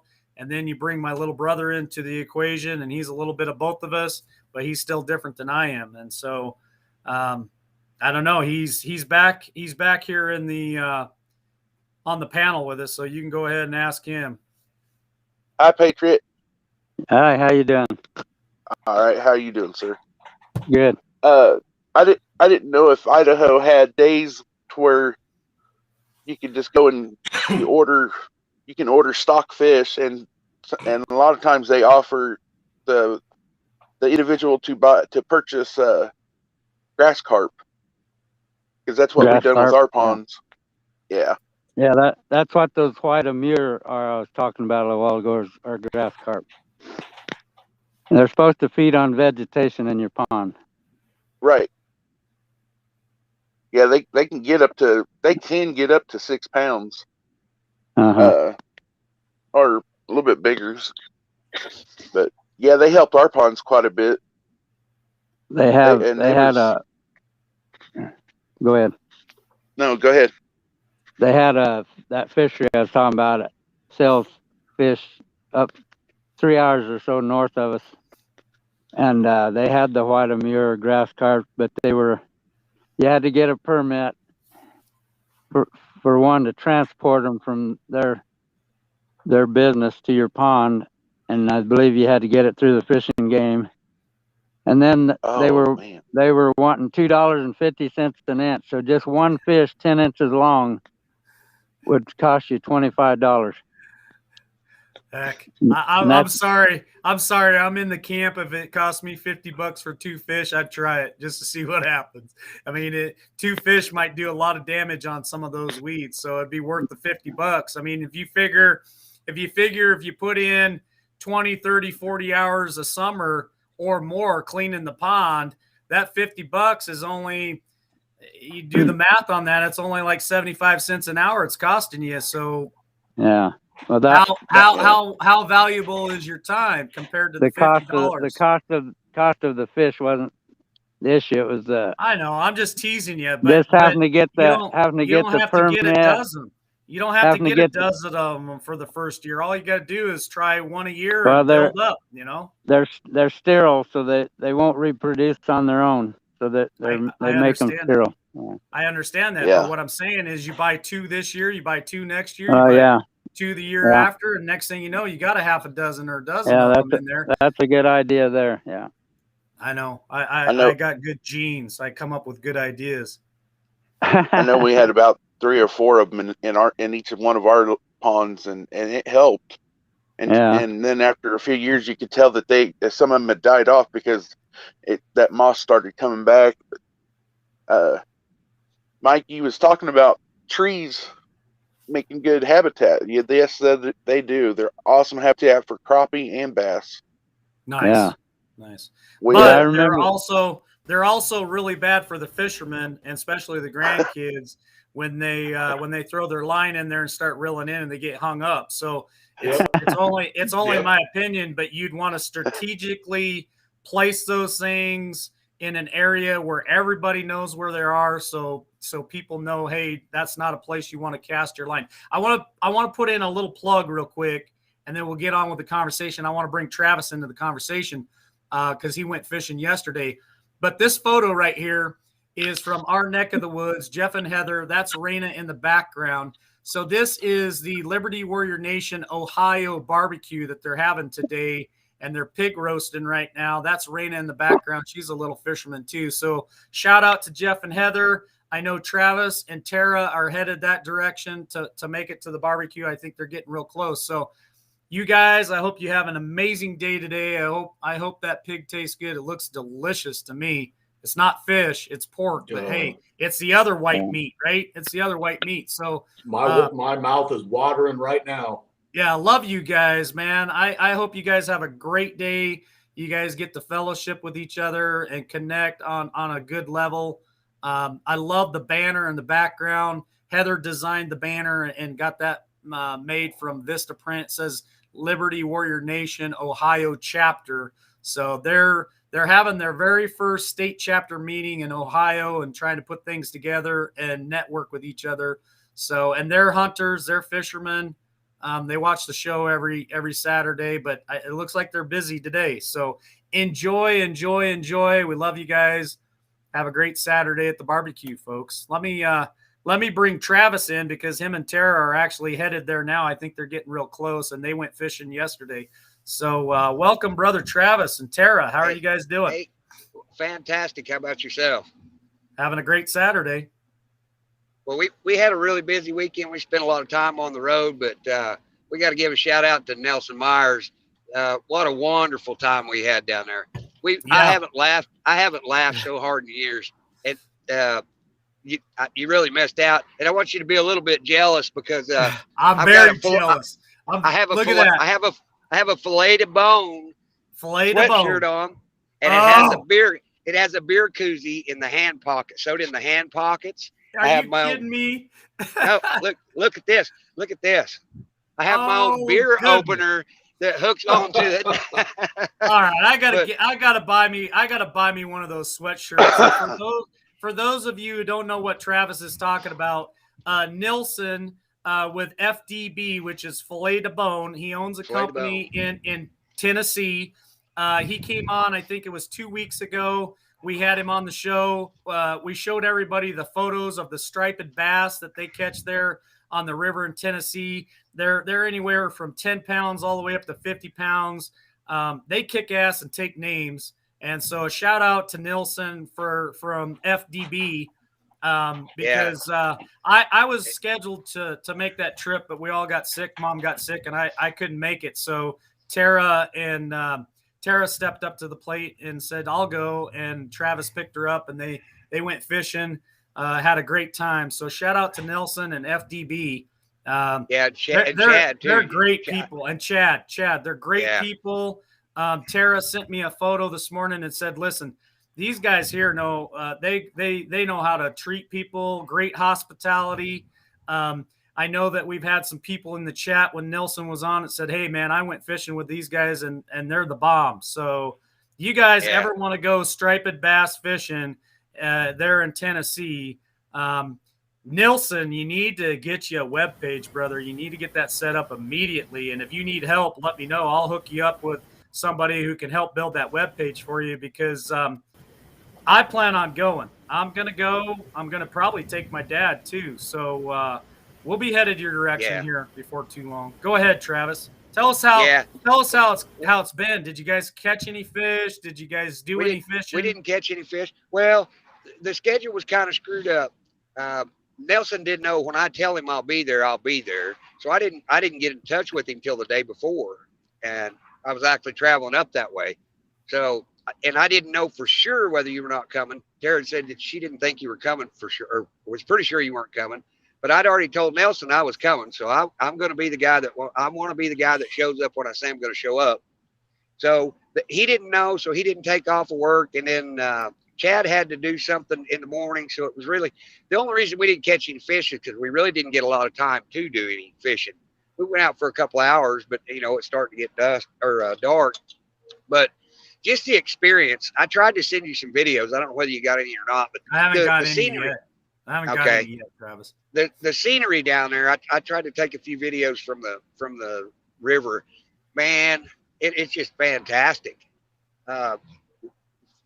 The whole trip was worth everything just to go down there and ride around in the boat, watch these guys do what they do. Nelson is those guys, I won't say just Nelson, because those guys are a wealth of knowledge in the striper. I mean, that's all they fish for. They don't fish for anything else. And what's his first mate's name again? I forget it. So there's Nilson, Chad, and then there's a first mate, right? I don't know the other guy. Okay. He was on the show. He was on the show a couple weeks ago. Oh, that's right. I remember him talking. Anyway, this has really turned out pretty cool because he's got a really good friend of his. They call him Pat, and he's an older gentleman, and he's up into Pennsylvania, right where I'm at. So he's gonna hook me up with him, and he knows everybody everywhere. He can't go anywhere without knowing somebody.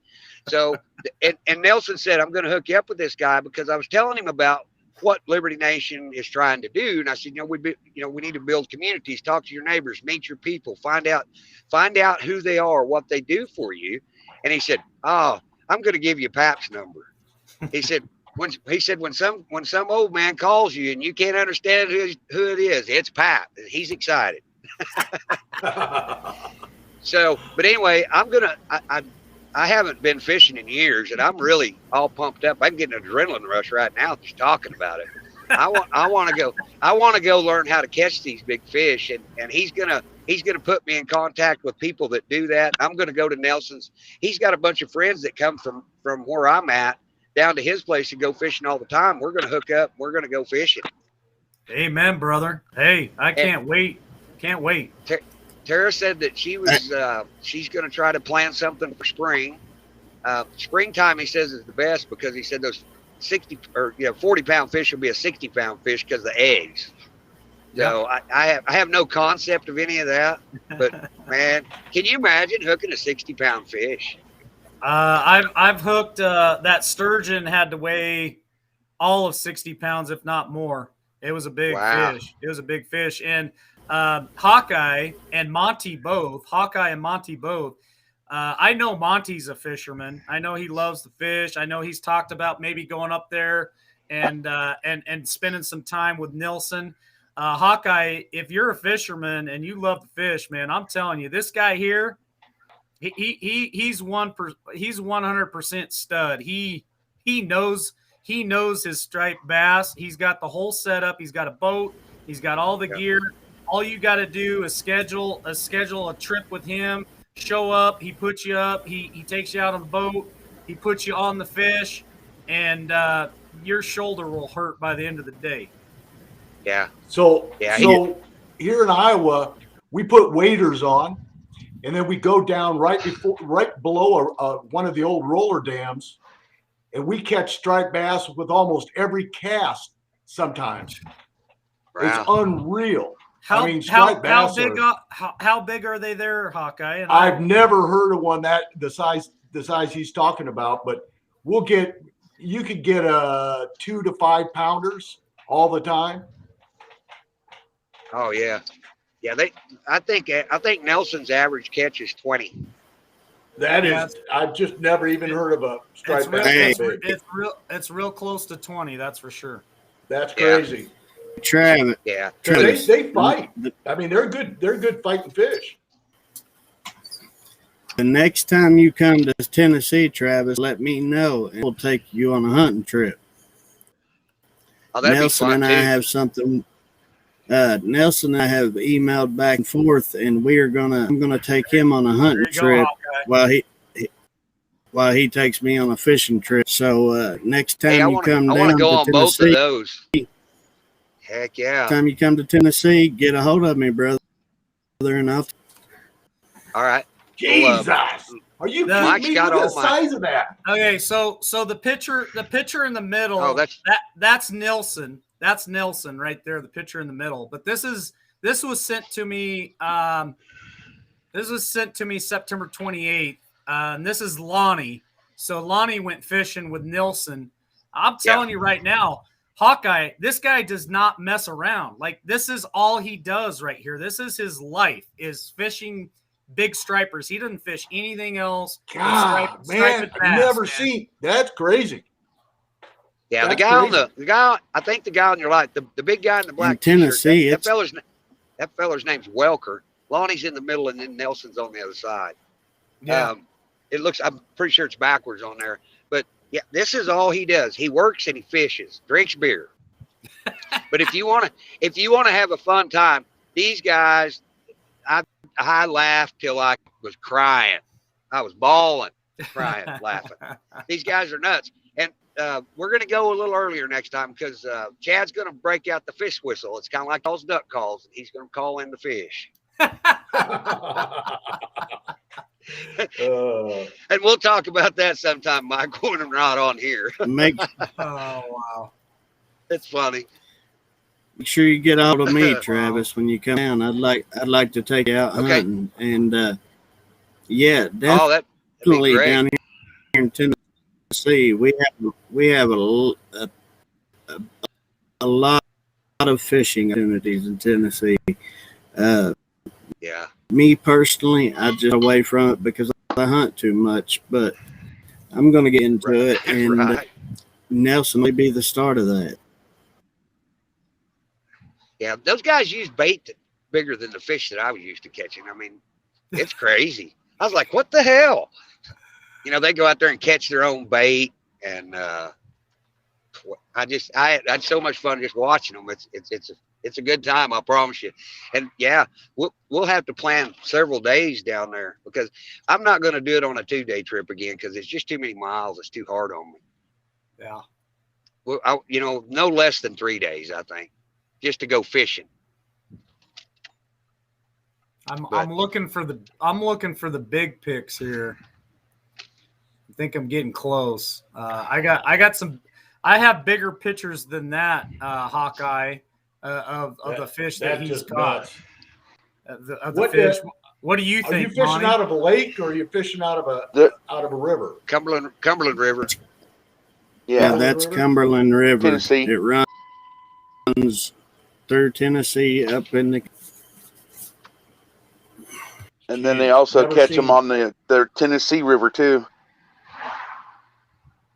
That big. They're for some reason in Tennessee they're hogs. I tell you. Yes, they are. Patriot Gee, Rebel. Never seen I just anything looked that that big. up. I just looked that up. Patriot Rebel, and it's agricultural limestone, hydrated lime, and quicklime, and those are the three that you can use in your ponds, and it doesn't raise the pH level too high. And they're not. Oh, It's okay. non-toxic. It's non-toxic to humans. So What is that that helps. for? Weed control? Yes, your algae controls the Oh, algae the algae. blooms and Okay. control. Okay. The other problem we have with our home pond is the silt that washes down from up above. I sent Liberty Warrior some pictures of it to show all of you up here at the upper end where it's drying out and cracking open. Well, when you get out in the wet part of that, in a pair of boots, it's so bad. I guess it's kind of like a clay mud, and it's so bad you'll get your foot stuck on the bottom and pull your foot right out of the boot trying to get broke loose from the mud. Yeah, kind of like Oklahoma clay. Yeah, so we have 6 or 8 inches of silt on the bottom of the pond, so that makes it bad for some of the fish that need a gravel bed to lay their eggs in for them to spawn, because since there's so much silt, there's very little areas where they can be able to lay their eggs and not have them smothered by the silt. You could always you can add a little bit of gravel here and there, in certain places in your pond for such habitat. Right. Our bluegill seem to they've found a way of doing it. I've got videos years ago of watching them build their spawning beds, and they take their tail fin and they just fan their tail back and forth until it brushes the mud or the silt off the top of the gravel, and then they have a little bowl that they lay their eggs in. It reminds you of some of us that used to play marbles years ago. It'd be the older ones on here, how we made little holes to shoot our marbles into, and that's the way the spawning beds look all over the bottom in the shallow water on the bottom where the bluegill are making their spawning beds. Yeah. On that lime, it's easy to find on the internet. Liberty probably looked that up for you and find the right amount to put in your pond. Okay. I appreciate that. Yeah, there's no problem. There's 3 kinds that you can use. So. Okay. All right. I can send it to him in an email if you want. Okay. Absolutely. Yeah, that'd be great. Monty. That'd be great. No problem. Thanks again. Yeah. It's nice problem. talking to you. Same here, sir. All right, Those I'm are gonna jump down, brother. Those fish are All right. friggin' huge. Thanks, Monty. And Travis, I will put a gun in hands. That way you don't have to bow hunt like I do. I'll put you right out on a deer. One of my shooters. I've actually got a bow that I've never used. Love to learn to use all jacked up. So maybe you can help me set it up where I can shoot it. Well, we could do that too, but I'll put you on some deer. But next time you come to Tennessee, just reach out to me. Mike has my phone number and email. So. He's got mine as I well. want that so you're sweatshirt. welcome to share. I want that sweatshirt. Nelson, how do I purchase one of those sweatshirts? I need I love the sweatshirt. I love the look of it, but I like all the accessories too. So you're breaking up, Travis. Nelson We're actually losing makes you. these himself. Does he really? Yeah. That's awesome. We're losing you, brother. You're in and out. You're in and out. Well, gentlemen, it's kind of about that time. So final thoughts, and then I'm going to go ahead and end this. I might have to go out and take a look at some hunting ground today on my friend's ranch, Skip. He said, come out and let's talk. So I might have to go do some talking today. I haven't been out there for a while. So I'll let Travis go first with the final thought since he's in and out of service. Go ahead, Trav. Final thought? Yeah, if y'all get a chance to go to Tennessee fishing and hunting, I'm sure that Reaper's got some great stuff. I highly recommend it. The hospitality you'll get down there is unreal, second to none. I felt at home the whole time I was there, and I'm doing that again a lot more. And you know, you can give my contact information to Reaper if you want to. And Nelson makes these shirts, so I'm sure he'll get you one. Awesome. Dad, final thought?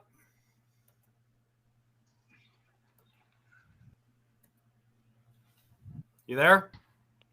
Yeah, I'm here. Yeah, I just want to tell all of you what a privilege it was to get to be on the show with all of you today and hear your comments and your good advice. And I just wish you the best in your hunting and fishing adventures. And until next time, this is Patriot Rebel, and we're signing off. All right. Thanks. Nice to meet you, Thanks, sir. Dad. Talk to you later. All right. Thanks, Dad. Hawkeye, your final thought?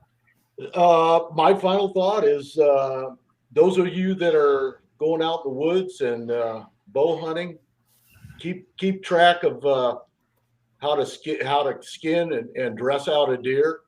There's a lot of things we never really touched on that, but the way that you dress out a deer is going to really change the way that your meat tastes, you know. And it's not the most fun thing in the world, but learn how to, if you get a buck, learn how to tie off their penis, learn how to cut out their butt and tie it off. Make sure that you don't cut into the stomach, you know. And I'm shooting a competition, so I think I might do a little video here later on my reloads. Cool. I just set up a new load, and I tried it out yesterday, and it shot really well. So I'm going to load a couple hundred for the competition. And then just all you guys that are out hunting and fishing, just know that that's the best time you're going to have in your life. You know, Amen. There's nothing better. Amen. Reaper, final thought. I think we should end with a prayer today, but my final thought is, I want to say that we will have a video on skinning and stuff by the end of the week, probably, because I'm going to go ahead and get that taken care of. Thought is, get in the woods, get on the water, do something fun. I mean, you only have so many open days in a lifetime. Get out and enjoy it. Yeah. Amen. Well, this is my final thought. Right. This is the moment in your lives where you get to create memories. And like Reaper said, you don't have many of them. So they're all precious. Get out there, be a mentor to a kid who maybe doesn't have those opportunities. Be a mentor, take them out, take them hiking, camping, hunting, fishing. Take your grandchildren and go create a memory with them. Take your son, or in my case, take my dad. You know, and I enjoy spending time with my dad out on the lake or in the woods, hunting and fishing, creating those memories. I like doing it with my brothers as well. So this show is not about politics. This show is all about the great outdoors, whether it's hunting, fishing, hiking, camping, huckleberry picking. There's always those opportunities to really enjoy Mother Nature and what God had created for us, and creating those memories with people you love, period. So get out there, enjoy the outdoors, have an awesome day. Reaper, if you want to go ahead and close us out in prayer, I'd love it, brother. Go ahead. I sure will. Dear Heavenly Father, we come before you today and ask you to watch over all of us. Watch over Travis as he travels, and watch over our Liberty Warrior Nation. We all follow you, Lord. We use you as our guide.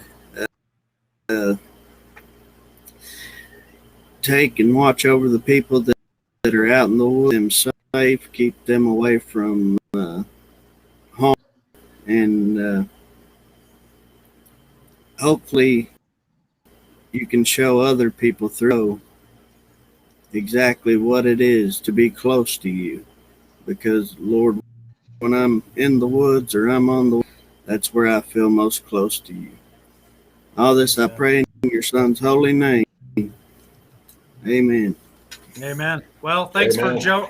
Thanks for joining us, Monty. Thanks for joining us, Dad. Thanks, Travis, for calling in, and thanks, Hawkeye, for joining us today. And as always, thank you, Brock, for being a co-host. It's always a pleasure having you and Craig here with me, talking about all these amazing topics and subjects, and talking about the great outdoors. So check us out, libertywarriornation.com.